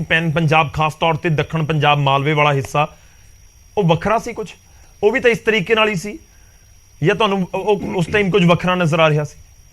ਗੌਰਵ ਜੀ, ਸਭ ਤੋਂ ਪਹਿਲੀ ਗੱਲ ਦੇਖਣ ਵਾਲੀ ਕੀ ਹੈ ਕਿ ਜਿਹੜਾ ਪੈਟਰਨ ਪੰਜਾਬ ਦੇ ਵਿੱਚ ਚੱਲ ਰਿਹਾ, ਇੱਕ ਤੋਂ ਬਾਅਦ ਇੱਕ ਲਗਾਤਾਰ 5 ਮਹੀਨਿਆਂ ਦੀ ਸਰਕਾਰ ਦੇ ਵਿੱਚ ਇੰਨਾ ਕੁਝ ਪੰਜਾਬ ਦੇ ਵਿੱਚ ਹੋ ਗਿਆ, ਜਿਹੜਾ ਪੰਜਾਬ ਨੇ ਮੈਨੂੰ ਲੱਗਦਾ ਇੰਨੇ ਥੋੜੇ ਸਮੇਂ 'ਚ ਪਹਿਲੀ ਵਾਰੀ ਇੰਨੀ ਲਾਅ ਐਂਡ ਆਰਡਰ ਦੀ ਵੱਡੀ ਜਿਹੜੀ ਵਿਗੜ ਦੀ ਸਥਿਤੀ ਉਹ ਪਹਿਲੀ ਵਾਰ ਦੇਖੀ ਹੈ। ਔਰ ਅੱਜ ਦਾ ਵਿਸ਼ਾ ਨਹੀਂ, ਬਟ ਮੈਂ ਫਿਰ ਵੀ ਅੱਜ ਗੱਲ ਕਰਨੀ ਚਾਹੂੰਗਾ ਕਿ ਤੁਸੀਂ ਦੇਖਿਆ ਹੋਣਾ ਕਿ ਜਦੋਂ ਕੋਟਕਪੂਰੇ ਸ਼੍ਰੋਮਣੀ ਅਕਾਲੀ ਦਲ ਬੀਜੇਪੀ ਦੀ ਸਰਕਾਰ ਵੇਲੇ ਦੇਖੋ ਕੁੰਵਰ ਵਿਜੇ ਪ੍ਰਤਾਪ ਹੋਣ, ਕਾਂਗਰਸ ਪਾਰਟੀ ਹੋਵੇ, ਲਗਾਤਾਰ ਇਹ ਗੱਲ ਕੀਤੀ ਕਿ ਜੀ ਮੁੱਖ ਮੰਤਰੀ ਰਾਤ ਨੂੰ ਗੱਲ ਕਰ ਰਹੇ ਨੇ, ਮੁੱਖ ਮੰਤਰੀ ਅਫਸਰਾਂ ਨਾਲ, ਡੀਸੀ ਨਾਲ, ਐਸਐਸਪੀ ਨਾਲ ਰਾਤ ਨੂੰ ਗੱਲ ਕਰ ਰਹੇ ਨੇ। ਪੰਜਾਬ ਇੱਕ ਬਾਰਡਰ ਸੂਬਾ ਹੈ ਔਰ ਪੰਜਾਬ ਦੇ ਮੁੱਖ ਮੰਤਰੀ ਦਾ ਫਰਜ਼ ਹੈ ਪੰਜਾਬ ਇਸੇ ਤਰੀਕੇ ਸੰਭਾਲਿਆ ਜਾ ਸਕਦਾ ਹੈ। ਔਰ ਬਹੁਤ ਖੁਸ਼ਕਿਸਮਤੀ ਸੀ ਪੰਜਾਬ ਦੀ ਕਿ ਸਰਦਾਰ ਬਾਦਲ ਵਰਗੇ ਮੁੱਖ ਮੰਤਰੀ ਸੀ ਜਿਹੜੇ ਅੱਧੀ ਰਾਤ ਨੂੰ ਵੀ ਲਾਅ ਐਂਡ ਆਰਡਰ ਦੀ ਸਥਿਤੀ ਦਾ ਆਪਣੇ ਅਫਸਰਾਂ ਤੋਂ ਜਾਇਜ਼ਾ ਲੈ ਰਹੇ ਸੀ। ਕੁੰਵਰ ਵਿਜੇ ਪ੍ਰਤਾਪ ਨੇ ਬਦਨਾਮ ਕਰਨ 'ਚ ਕੋਈ ਕਸਰ ਨਹੀਂ ਛੱਡੀ, ਪਰ ਹਾਈ ਕੋਰਟ ਨੇ ਬਹੁਤ ਕਲੀਅਰਲੀ ਕਿਹਾ ਕਿ ਅਗਰ ਮੁੱਖ ਮੰਤਰੀ ਰਾਤ ਨੂੰ ਆਪਣੇ ਅਫਸਰਾਂ ਨਾਲ ਗੱਲ ਕਰ ਰਹੇ ਨੇ, ਇਹ ਸ਼ਲਾਘਾਯੋਗ ਗੱਲ ਹੈ, ਔਰ ਨਹੀਂ ਤਾਂ ਲੋਕਾਂ ਨੇ ਇਹ ਕਹਿਣਾ ਸੀ ਕਿ ਜੀ ਰੋਮ ਜਲ ਰਿਹਾ ਤੇ ਨੀਰੋ ਬੰਸਰੀ ਵਜਾ ਰਿਹਾ। ਸੋ ਇਸ ਤਰੀਕੇ ਦਾ ਸਰਦਾਰ ਬਾਦਲ ਦਾ ਕੰਮ ਸੀ, ਸਰਕਾਰਾਂ ਇਸ ਤਰੀਕੇ ਕੰਮ ਕਰਦੀਆਂ ਨੇ। ਔਰ ਅੱਜ ਪੰਜਾਬ ਦੀ ਸਥਿਤੀ ਲਾਓ, ਦੇਖੋ ਜੋ ਪਟਿਆਲੇ ਦੇ ਵਿੱਚ ਹੋਇਆ, 10 ਦਿਨ ਪਹਿਲਾਂ ਤੋਂ ਇੱਕ ਫੇਸਬੁੱਕ ਵਾਰ ਸ਼ੁਰੂ ਹੋਈ ਕਿ ਜੀ ਅਸੀਂ ਤੁਹਾਡੇ ਤੇ ਹਮਲਾ ਕਰ ਦੇਣਾ ਹੈ, ਔਰ ਫਿਰ ਸਰਕਾਰ ਦਾ ਤੁਸੀਂ ਉੱਥੇ ਪ੍ਰਬੰਧ ਦੇਖੋ ਕਿ ਦੋਨੇ ਧਿਰਾਂ ਨੂੰ ਲਾ ਕੇ ਇੱਕ ਦੂਜੇ ਦੇ ਆਮਣੇ ਸਾਹਮਣੇ ਲਿਆ ਕੇ ਖੜਾ ਕੀਤਾ, ਔਰ ਉੱਥੇ ਜੋ ਹੋਇਆ AK-47 ਚੱਲੀਆਂ, ਗੋਲੀਆਂ ਵੱਜੀਆਂ। ਉਸ ਗੱਲ ਦਾ ਹੈ ਸਰਕਾਰ ਕੋਲੇ ਕੋਈ ਜਵਾਬ? ਸਰਕਾਰ ਉਸ ਗੱਲ ਤੋਂ ਕਿਉਂ ਭੱਜ ਰਹੀ ਹੈ? ਉਸ ਗੱਲ ਤੇ ਕਿਉਂ ਨਹੀਂ 307 ਦਾ ਪਰਚਾ ਹੋ ਰਿਹਾ? ਅਗਰ ਆਪਣੀ ਗਲਤੀ ਮੰਨੀ, ਐਸਐਸਪੀ ਨੂੰ ਪਟਿਆਲੇ ਵਾਲੇ ਨੂੰ ਬਦਲਿਆ, ਫਿਰ ਮੁੱਖ ਮੰਤਰੀ ਨੂੰ ਬੁਲਾਓ ਇਨਵੈਸਟੀਗੇਸ਼ਨ ਲਈ, ਕਿ ਵਿਰੋਧੀ ਧਿਰਾਂ ਨੂੰ ਹੀ ਤੁਸੀਂ ਲਾਅ ਐਂਡ ਆਰਡਰ ਦੀ ਸਥਿਤੀ ਤੇ ਬੁਲਾਉਣਾ, ਜਿੱਦਾਂ ਕੱਲ ਸੁਖਬੀਰ ਬਾਦਲ ਸਾਹਿਬ ਨੂੰ ਬੁਲਾਇਆ। ਔਰ ਜਿਹੜੀ ਦੂਸਰੀ ਗੱਲ ਹੈ, ਦੇਖੋ ਚਰਚ ਵਾਲੀ ਘਟਨਾ ਹੋਈ, ਇਹ ਲਗਾਤਾਰ ਜੋ ਹੋ ਰਿਹਾ, ਜੋ ਬਿਆਸ ਦੇ ਵਿੱਚ ਹੋਇਆ, ਇਹ ਸਾਰਾ ਕੁਝ ਪਹਿਲਾਂ ਤੋਂ ਚੱਲ ਰਿਹਾ ਹੁੰਦਾ ਹੈ ਗੌਰਵ ਜੀ। ਔਰ ਇਹ ਕਿਤੇ ਨਾ ਕਿਤੇ ਲਗਾਤਾਰ ਪੰਜਾਬ ਦੇ ਵਿੱਚ 5 ਮਹੀਨਿਆਂ ਦੇ ਵਿੱਚ ਭਗਵੰਤ ਮਾਨ ਸਾਹਿਬ ਫੇਲ ਰਹੇ ਨੇ, ਉਹਨਾਂ ਦੇ ਫੇਲਿਅਰ ਦਾ ਸਿੱਧਾ ਕਾਰਨ ਹੈ। ਉਹੀ ਕਹਿ ਰਹੇ ਨਾ ਸਰ ਕਿ ਇਹ ਤਾਂ ਸਭ ਦੀਆਂ ਸਰਕਾਰਾਂ ਦੇ ਸਮੇਂ ਹੋਇਆ, ਨਹੀਂ ਹੋਇਆ? ਨਹੀਂ, ਪੰਜਾਬ ਨੇ 5 ਮਹੀਨਿਆਂ 'ਚ ਜਿਸ ਹਿਸਾਬ ਦਾ ਤੁਸੀਂ ਕਹਿ ਰਹੇ ਹੋ ਘੱਟ ਟਾਈਮ ਦੇ ਵਿੱਚ ਵੱਧ ਘਟਨਾਵਾਂ ਹੋ ਗਈਆਂ। ਮੈਂ ਕਹਿ ਰਿਹਾ ਪੈਟਰਨ ਦੇਖੋ, ਇੱਕ ਤੋਂ ਬਾਅਦ ਇੱਕ ਹੋ ਰਿਹਾ, ਔਰ ਇਹ ਸਥਿਤੀ ਇਸ ਸਪੀਡ ਨਾਲ ਅਗਰ ਸਰਕਾਰ ਚੱਲਦੀ ਰਹੀ, ਤੁਸੀਂ ਦੇਖੋ ਹਾਲ ਤਾਂ ਨਵੀਂ ਸਰਕਾਰ ਹੈ, ਅੱਜ ਇਹ ਹਾਲ ਹੈ। ਜਿਉਂ-ਜਿਉਂ ਸਰਕਾਰ ਦੇ ਦਿਨ ਘਟਦੇ ਜਾਣਗੇ, ਅਫਸਰਸ਼ਾਹੀ ਤੇ ਜਿਹੜੀ ਪਕੜ ਉਹ ਕਮਜ਼ੋਰ ਪੈਂਦੀ ਜਾਊਗੀ, ਫਿਰ ਪੰਜਾਬ ਕਿੱਥੇ ਜਾਊਗਾ? ਸੋ ਅੱਜ ਦੀ ਸਥਿਤੀ ਸਮਝਣ ਦੀ ਇਹ ਲੋੜ ਹੈ ਕਿ ਜਿਹੜਾ ਦਿੱਲੀ ਦਾ ਬੇਲੋੜਾ ਦਖਲ ਹੈ, ਜਿਹੜਾ ਦਿੱਲੀ ਨੂੰ ਪੰਜਾਬ ਦੇ ਮੁੱਦਿਆਂ ਦੀ ਸਮਝ ਨਹੀਂ, ਔਰ ਕੇਜਰੀਵਾਲ ਪੰਜਾਬ ਨੂੰ ਚਲਾਉਣਾ ਚਾਹੁੰਦੇ, ਔਰ ਮੁੱਖ ਮੰਤਰੀ ਦੇ ਹੱਥ ਵਸ ਕੁਝ ਨਹੀਂ। ਸੋ ਕਿਰਪਾ ਕਰਕੇ ਭਗਵੰਤ ਮਾਨ ਸਾਹਿਬ ਜਾਂ ਤਾਂ ਦਿੱਲੀ ਤੋਂ ਆਪਣਾ ਪਿੱਛਾ ਛੁਡਾ ਲੈਣ, ਨਹੀਂ ਮੁੱਖ ਮੰਤਰੀ ਦੀ ਕੁਰਸੀ ਨੂੰ ਛੱਡ ਦੇਣ, ਵਰਨਾ ਪੰਜਾਬ ਨੂੰ ਦੁਬਾਰਾ ਇਹ ਉਸੇ ਅੱਗ ਦੇ ਵਿੱਚ ਝੋਂਕ ਦੇਣਗੇ ਜਿੱਥੋਂ ਪੰਜਾਬ ਕਾਲੇ ਦੌਰ ਚੋਂ ਬਾਹਰ ਆਇਆ। ਮੈਂ ਹਰਪ੍ਰੀਤ ਜੀ ਤੁਹਾਡੇ ਤੋਂ ਵੀ ਇਹੀ ਇੱਕ ਸਵਾਲ ਜਾਣਨਾ ਚਾਹਾਂਗਾ। ਦੇਖੋ, ਮੈਂ ਪਿਛਲੇ 5 ਸਾਲ ਨੂੰ ਯਾਦ ਕਰਾਂ, ਬਹੁਤ ਸਾਰੀਆਂ ਘਟਨਾਵਾਂ ਹੋਈਆਂ ਨੇ, ਉਹ ਚਾਹੇ 2017 ਦਾ ਮੈਂ ਜ਼ਿਕਰ ਆਲਰੇਡੀ ਕਰ ਚੁੱਕਿਆ, ਉਸ ਤੋਂ ਬਾਅਦ ਬਾਰਡਰ ਏਰੀਆ ਦੇ ਵਿੱਚ ਕੁਝ ਕਤਲ ਦੀਆਂ ਘਟਨਾਵਾਂ ਵਾਪਰੀਆਂ। ਇਨਫੈਕਟ ਅਕਾਲੀ ਦਲ ਦੇ ਸਮੇਂ ਟਾਰਗੇਟ ਕਿਲਿੰਗਸ ਹੋਈਆਂ, ਜਿਹੜੀ ਪੰਜਾਬ ਦੇ ਵਿੱਚ ਵੱਖ-ਵੱਖ ਹਿੰਦੂ ਆਗੂ ਟਾਰਗੇਟ ਕੀਤੇ ਗਏ। ਇਨਫੈਕਟ ਜੇ ਕਾਂਗਰਸ ਦੇ ਸਮੇਂ ਦੀ ਮੈਂ ਗੱਲ ਕਰਾਂ ਤਾਂ ਇੱਕ ਡੇਰੇ ਦੇ ਵਿੱਚ ਜਿੱਥੇ ਕੋਈ ਸਮਾਗਮ ਚੱਲ ਰਿਹਾ ਸੀ, ਉੱਥੇ ਹੈਂਡ ਗ੍ਰੇਨੇਡ ਸੁੱਟਿਆ ਗਿਆ। ਇਸ ਤਰੀਕੇ ਦੀਆਂ ਘਟਨਾਵਾਂ ਹੋਈਆਂ ਨੇ। ਤਾਂ ਲੋਕ ਜਾਣਨਾ ਚਾਹੁੰਦੇ ਨੇ ਕਿ ਤੁਹਾਨੂੰ ਅੱਜ ਦਾ ਸਮਾਂ ਤੇ ਉਹ ਸਮਾਂ ਵੱਖ-ਵੱਖ ਕਿਉਂ ਲੱਗ ਰਿਹਾ ਹੈ। ਸਵਾਲ ਤੁਹਾਡੇ ਦੇ ਉੱਤੇ ਚੁੱਕਦੇ ਸੀ, ਉਹ ਗੱਲ ਵੱਖ ਹੈ ਕਿ ਉਹ ਆਮ ਆਦਮੀ ਪਾਰਟੀ ਚੁੱਕ ਰਹੀ ਸੀ, ਅੱਜ ਤੁਸੀਂ ਚੁੱਕ ਰਹੇ ਹੋ। ਮੇਰਾ ਸਵਾਲ ਇਹ ਹੈ ਕਿ ਜੇ ਕਾਨੂੰਨ ਵਿਵਸਥਾ ਬਿਲਕੁਲ ਦਰੁਸਤ ਹੋਵੇ, ਬਿਲਕੁਲ ਕਸਿਆ ਹੋਵੇ ਸਭ ਕੁਝ, ਤਾਂ ਕਿ ਅਜਿਹੇ ਅਨਸਰੀਆ ਅਜਿਹੀਆਂ ਘਟਨਾਵਾਂ ਜਿੱਥੇ ਦੋ ਧਿਰਾਂ ਆਪਸ ਦੇ ਵਿੱਚ ਭਿੜ ਜਾਂਦੀਆਂ ਨੇ ਉਹ ਰੋਕਿਆ ਜਾ ਸਕਦਾ ਹੈ। ਮੈਂ ਖਾਸ ਤੌਰ ਤੇ ਬਿਆਸ ਵਾਲੀ ਘਟਨਾ ਨੂੰ ਪੁਆਇੰਟ ਆਊਟ ਕਰਕੇ ਬੋਲ ਰਿਹਾ। ਹਰਪ੍ਰੀਤ ਜੀ। ਗੌਰਵ ਜੀ, ਇਸ ਤਰ੍ਹਾਂ ਹੈ, ਦੇਖੋ ਮੈਂ ਜੋ ਤੁਹਾਨੂੰ ਦੱਸਣਾ ਚਾਹ ਰਿਹਾ ਸੀ ਨਾ ਕਿ ਇੱਕ ਅਜੀਬ ਕਿਸਮ ਦਾ ਨਾ ਇਨਟੋਲਰੈਂਸ ਦਾ ਮਾਹੌਲ ਕ੍ਰੀਏਟ ਹੋ ਗਿਆ। ਠੀਕ ਹੈ, ਪਹਿਲੀਆਂ ਸਰਕਾਰਾਂ ਵੇਲੇ ਛੁੱਟ-ਪੁੱਟ ਘਟਨਾਵਾਂ ਹੁੰਦੀਆਂ ਰਹੀਆਂ, ਲੇਕਿਨ ਦੇਖੋ ਇੰਨੇ ਥੋੜੇ ਸਮੇਂ ਦੇ ਵਿੱਚ ਇੰਨੀਆਂ ਵਾਰਦਾਤਾਂ ਔਰ ਇੰਨੀਆਂ ਵੱਡੀਆਂ ਵਾਰਦਾਤਾਂ, ਉਹਨਾਂ ਨੂੰ ਦੇਖਦਿਆਂ ਹੋਇਆਂ ਇਹ 'ਚ ਬਿਲਕੁਲ ਜਿਸ ਤਰ੍ਹਾਂ ਅਫਰੀਕੀ ਦੇਸ਼ਾਂ ਦੇ ਵਿੱਚ ਉੱਥੇ ਗੈਂਗਵਾਰ ਚੱਲਦੀ ਹੈ ਨਾ, ਮਾਫੀਆ ਰਾਜ ਚੱਲਦਾ, ਇਹ ਤਾਂ ਇਦਾਂ ਦਾ ਮਾਹੌਲ ਇੱਥੇ ਕ੍ਰੀਏਟ ਜਿਹੜਾ ਹੁੰਦਾ ਦੇਖਿਆ ਜਾ ਰਿਹਾ। ਅਸੀਂ ਇਹ ਕਦੇ ਨਹੀਂ ਦੇਖਿਆ ਸੀ। 70 ਸਾਲ ਇਹ ਲੋਕ ਕਰਦੇ ਨੇ, ਲੇਕਿਨ 70 ਸਾਲ 'ਚ ਇਹ ਕਿਸੇ ਨੇ ਨਹੀਂ ਦੇਖਿਆ ਸੀ। ਇਨਟੋਲਰੈਂਸ ਜਿਹੜੀ ਇੱਕ ਦੂਜੇ ਦੇ ਪ੍ਰਤੀ ਉਹ ਜਿਸ ਤਰੀਕੇ ਨਾਲ ਵੱਧ ਰਹੀ ਆ, ਉਹਦੇ ਪਿੱਛੇ ਬਿਲਕੁਲ ਕਿਸੇ ਨਾ ਕਿਸੇ ਸਾਜ਼ਿਸ਼ ਦੀ ਬੋ ਆਉਂਦੀ ਹੈ। ਕਿਉਂਕਿ ਕੁਮਾਰ ਵਿਸ਼ਵਾਸ ਉਹਨੇ ਜਿਹੜਾ ਬਿਆਨ ਦਿੱਤਾ ਸੀ ਵੀ ਕੇਜਰੀਵਾਲ ਤਾਂ ਖਾਲਿਸਤਾਨ ਦਾ ਪ੍ਰਧਾਨ ਮੰਤਰੀ ਬਣਨ ਤੱਕ ਦੀ ਸੋਚ ਰੱਖਦਾ, ਤੇ ਅੱਜ ਉਹ ਜਿਹੜੇ ਇਦਾਂ ਦਾ ਮਾਹੌਲ ਜਿਹੜਾ ਪੈਦਾ ਹੋ ਗਿਆ ਨਾ, ਤੇ ਇਦਾਂ ਦੇ ਮਾਹੌਲ ਦੇ ਵਿੱਚ ਉਹਦੇ ਬਿਆਨ ਦੇ ਉੱਤੇ ਯਕੀਨ ਕਰਨਾ ਅੱਜ ਸਾਡੀ ਮਜਬੂਰੀ ਬਣ ਜਾਂਦੀ ਹੈ। ਸਾਨੂੰ ਇਹ ਗੱਲ ਅੱਜ ਉਹ ਯਾਦ ਆਉਂਦੀ ਹੈ ਕਿ ਜਦੋਂ ਇਹਨੇ ਕੁਮਾਰ ਵਿਸ਼ਵਾਸ ਨੇ ਕਿਹਾ ਸੀ, ਬਿਲਕੁਲ ਅਸੀਂ ਵੀ ਸੀਰੀਅਸਲੀ ਨਹੀਂ ਲਿਆ ਸੀ। ਮੈਂ ਤੁਹਾਨੂੰ ਸੱਚਾਈ ਦੱਸਦਾ, ਪੰਜਾਬ ਨੇ ਸੀਰੀਅਸਲੀ ਨਹੀਂ ਲਿਆ, ਲੇਕਿਨ ਅੱਜ ਜਦੋਂ ਉਹ ਗੱਲਾਂ ਯਾਦ ਆਉਂਦੀਆਂ ਤੇ ਕਿਤੇ ਨਾ ਕਿਤੇ ਤਾਰ ਨਾਲ ਤਾਰ ਜੁੜਦੀ ਨਜ਼ਰ ਆਉਂਦੀ ਹੈ। ਹੁਣ ਹੋਣਾ ਕੀ ਹੈ, ਮੈਂ ਤੁਹਾਨੂੰ ਅੱਗੇ ਦੀ ਦੱਸਦਾ। ਅੱਜ ਜਿੱਦਾਂ ਦਾ ਮਾਹੌਲ ਆਪਾਂ ਗੱਲ ਕਰ ਰਹੇ ਹਾਂ, ਜਿੱਦਾਂ ਦਾ ਮਾਹੌਲ ਬਣ ਗਿਆ, ਇਹਨਾਂ ਨੂੰ ਡਿਬੇਟਾਂ 'ਚੋਂ ਭੱਜਣਾ ਪੈ ਗਿਆ। ਹੁਣ ਕਰਨਗੇ ਕੀ? ਕਿਸੇ ਨਾ ਕਿਸੇ ਵਿਰੋਧੀ ਨੂੰ ਟਾਰਗੇਟ ਕਰ ਲੈਣਗੇ, ਕਿਸੇ ਕਾਂਗਰਸੀ ਦੇ ਉੱਤੇ FIR ਕਰ ਦੇਣਗੇ, ਕਿਸੇ ਅਕਾਲੀ ਨੂੰ ਫੜ ਲੈਣਗੇ। ਉਹਦੇ ਨਾਲ ਕੀ ਆ, ਖਬਰਾਂ ਦਾ ਜਿਹੜਾ ਰੁਖ ਬਦਲ ਜਾਏਗਾ, ਨਵੇਂ ਪਾਸੇ ਧਿਆਨ ਚੱਲ ਜਾਏਗਾ, ਇਹਨਾਂ ਵੱਲੋਂ ਧਿਆਨ ਹਟ ਜਾਏਗਾ। ਆਹ ਡਰਾਮੇਬਾਜ਼ੀ ਚੱਲ ਰਹੀ ਹੈ ਸਰਕਾਰ ਦੇ ਫੇਲਿਅਰ ਨੂੰ ਲੁਕਾਉਣ ਦੇ ਲਈ। ਉਹ ਤੁਹਾਡੇ ਵਾਲੇ ਪਾਸੇ ਹੀ ਐਲੀਗੇਸ਼ਨਸ ਲਗਾਉਂਦੇ ਨੇ, ਉਹ ਤੁਹਾਡੇ ਵਾਲੇ ਪਾਸੇ ਕਹਿੰਦੇ ਨੇ ਕਿ ਦੇਖੋ ਇਹਨਾਂ ਨੇ ਇਸ ਇਸ਼ੂਜ਼ ਨੂੰ ਤਾਂ ਚੱਕ ਲਿਆ ਤਾਂ ਕਿ ਜਿਹੜੇ ਸਾਬਕਾ ਮੰਤਰੀ ਫੜੇ ਜਾ ਰਹੇ ਨੇ ਉਹ ਬਿਲਕੁਲ ਰਿਵਰਸ ਗੱਲ ਕਰਦੇ ਨੇ। ਅੱਛਾ, ਸਾਬਕਾ ਮੰਤਰੀ ਫੜੇ ਜਾ ਰਹੇ ਨੇ ਤਾਂ ਉੱਥੇ ਇਦਾਂ ਹੋ ਗਿਆ। ਨਹੀਂ, ਉਹ ਕਹਿੰਦੇ ਨੇ ਕਿ ਉਸ ਦੀ ਗੱਲ ਨਹੀਂ ਕਰਦੇ, ਇਸ ਕਰਕੇ ਇਸ ਵਾਲੇ ਪਾਸੇ ਨੂੰ ਆ ਕੇ ਲਾਅ ਐਂਡ ਆਰਡਰ ਦਾ ਮੁੱਦਾ ਚੁੱਕ ਲੈਂਦੇ ਨੇ। ਹਾਂ, ਮੈਂ ਹੀ ਦੱਸਣ ਜਾ ਰਿਹਾ ਸੀ, ਕਿਉਂਕਿ ਇਹਨਾਂ ਦੇ ਜਿਹੜੇ ਫੇਲਿਅਰ ਆ ਉਹਨਾਂ ਨੂੰ ਛੁਪਾਉਣ ਦੇ ਲਈ ਇਹ ਵਿਰੋਧੀਆਂ ਨੂੰ ਟਾਰਗੇਟ ਕਰਦੇ ਨੇ। ਉਹਦੇ ਚੋਂ ਨਿਕਲਦਾ ਕੁਝ ਨਹੀਂ। ਅੱਜ ਵੀ ਤੁਹਾਨੂੰ ਪਤਾ ਸਾਧੂ ਸਿੰਘ ਧਰਮਸੋਤ ਦੀ ਜ਼ਮਾਨਤ ਹੋ ਗਈ ਹੈ, ਜਿਹੜੀ ਭਾਰਤ ਭੂਸ਼ਣ ਆਸ਼ੂ ਦੇ ਮਾਮਲੇ ਤੇ ਇਹਨਾਂ ਨੂੰ ਕੋਰਟ ਚੋਂ ਝਾੜ ਪਈ ਹੈ ਵੀ ਤੁਹਾਡੇ ਕੋਲ ਕੋਈ ਲੋੜੀਂਦੇ ਦਸਤਾਵੇਜ਼ ਨਹੀਂ, ਤੁਸੀਂ ਕਿਸ ਬੇਸ ਤੇ ਇਹਦਾ ਰਿਮਾਂਡ ਮੰਗਦੇ ਹੋ। ਦੇਖੋ, ਇਹ ਗੱਲਾਂ ਜਿਹੜੀਆਂ ਕਿਤੇ ਨਾ ਕਿਤੇ ਅਸਰ ਤਾਂ ਆਉਂਦਾ ਨਾ। ਕੋਈ ਡਾਕੂਮੈਂਟਰੀ ਐਵੀਡੈਂਸ ਨਹੀਂ, ਕੋਈ ਗਵਾਹ ਨਹੀਂ, ਸਬੂਤ ਨਹੀਂ, ਕਦੇ ਕਿਸੇ ਨੂੰ ਫੜ ਕੇ, ਕਦੇ ਕਿਸੇ ਦੇ ਪਰਚਾ, ਕਦੇ ਕਿਸੇ ਨੂੰ ਅਰੈਸਟ। ਇਹ ਸਿਰਫ ਲੋਕਾਂ ਦਾ ਧਿਆਨ ਭਟਕਾਉਣ ਲਈ ਜਿਹੜੇ ਇਹਨਾਂ ਦੇ ਫੇਲਿਅਰ ਹੈ ਉਹਨਾਂ ਤੋਂ ਲੋਕਾਂ ਨੂੰ ਦੂਜੇ ਪਾਸੇ ਧਿਆਨ ਕਰਨ ਲਈ ਖਬਰਾਂ ਬਣਾਈਆਂ ਜਾ ਰਹੀਆਂ ਨੇ। ਇਹ ਹੁਣ ਤੁਹਾਡੇ ਸਾਹਮਣੇ ਇੱਕ ਦੇ ਦਿਨ ਨੂੰ ਹੋਰ ਹੋਈ ਜੀ ਕੋਈ ਨਾ ਕੋਈ ਖਬਰ ਆਈ ਲਓ। ਅਸਲ ਤਾਂ ਗੱਲ ਇਹੀ ਹੈ, ਲੇਕਿਨ ਜੇ ਤਾਂ ਇਹ ਪੇਸ਼ ਕਰਨ ਨਾਲ ਕੋਈ ਸਬੂਤ, ਨਾਲ ਕੋਈ ਪੇਸ਼ ਕਰਨ ਗਵਾਹ, ਨਾਲ ਕੋਈ ਪੇਸ਼ ਕਰਨ ਰਿਕਵਰੀ, ਫਿਰ ਤਾਂ ਗੱਲ ਸਮਝ ਜਾਂਦੀ ਹੈ। ਜਿਹਦੇ ਘਰੋਂ 3000 ਰੁਪਇਆ ਰਿਕਵਰੀ ਮਿਲੀ ਹੈ ਉਹ ਤਾਂ ਹੋ ਗਿਆ ਚੋਰ, ਤੇ ਜਿਹਦੇ ਘਰੋਂ ਸੋਨੇ ਦੀਆਂ ਇੱਟਾਂ ਮਿਲੀਆਂ ਉਹਨੂੰ ਭਾਰਤ ਰਤਨ ਦੇਣ ਦੀਆਂ ਸਿਫਾਰਸ਼ਾਂ ਕਰ ਰਿਹਾ ਕੇਜਰੀਵਾਲ। ਕੀ ਇਹਨਾਂ ਦੇ ਪੈਰਾਮੀਟਰ ਨੇ ਇਮਾਨਦਾਰੀ ਦੇ? ਮੈਨੂੰ ਦੱਸੋ, ਨੇਕ ਕਮਾਈ ਨਾਲ ਸੋਨੇ ਦੀਆਂ ਇੱਟਾਂ ਬਣਦੀਆਂ ਨੇ? ਇਹ ਇੱਥੇ ਮੈਂ ਜਿਹੜੀ ਮਾਈਨਿੰਗ ਮਾਫੀਆ ਦੀ ਗੱਲ ਕੀਤੀ ਸੀ ਨਾ ਗੌਰਵ ਜੀ, ਪੰਜਾਬ ਦੇ ਵਿੱਚ ਬੜੀ ਖਤਰਨਾਕ ਸਿਚੁਏਸ਼ਨ ਬਣੀ ਹੈ ਮਾਈਨਿੰਗ ਮਾਫੀਆ ਦੀ। ਇਹ ਜਿਹੜੇ ਮਾਈਨਿੰਗ ਮਾਫੀਆ ਕਰਕੇ ਇਹਨਾਂ ਨੇ ਸਰਕਾਰ ਬਣਾਈ ਸੀ। ਸਭ ਤੋਂ ਵੱਡੇ ਮਾਈਨਿੰਗ ਮਾਫੀਆ ਤਾਂ ਆਪ ਚਲਾ ਰਹੇ ਨੇ। ਇਹਨਾਂ ਦੀ ਸਰਪ੍ਰਸਤੀ ਦੇ ਵਿੱਚ, ਇਹਨਾਂ ਦੀ ਪੁਸ਼ਤ ਪਨਾਹੀ ਦੇ ਵਿੱਚ ਅੱਜ ਰੇਤਾ ਜਿਹੜਾ ਹੈ ਉਹ 5000 ਰੁਪਏ ਦੀ 100 ਫੁੱਟ ਦੀ ਟਰਾਲੀ ਹੋਇਆ ਪਿਆ। ਤੁਸੀਂ ਦੇਖੋ, ਕਦੇ ਕਿਸੇ ਨੇ ਰੇਟ ਦੇਖੇ ਸੀ ਇਹ ਕੀਮਤਾਂ?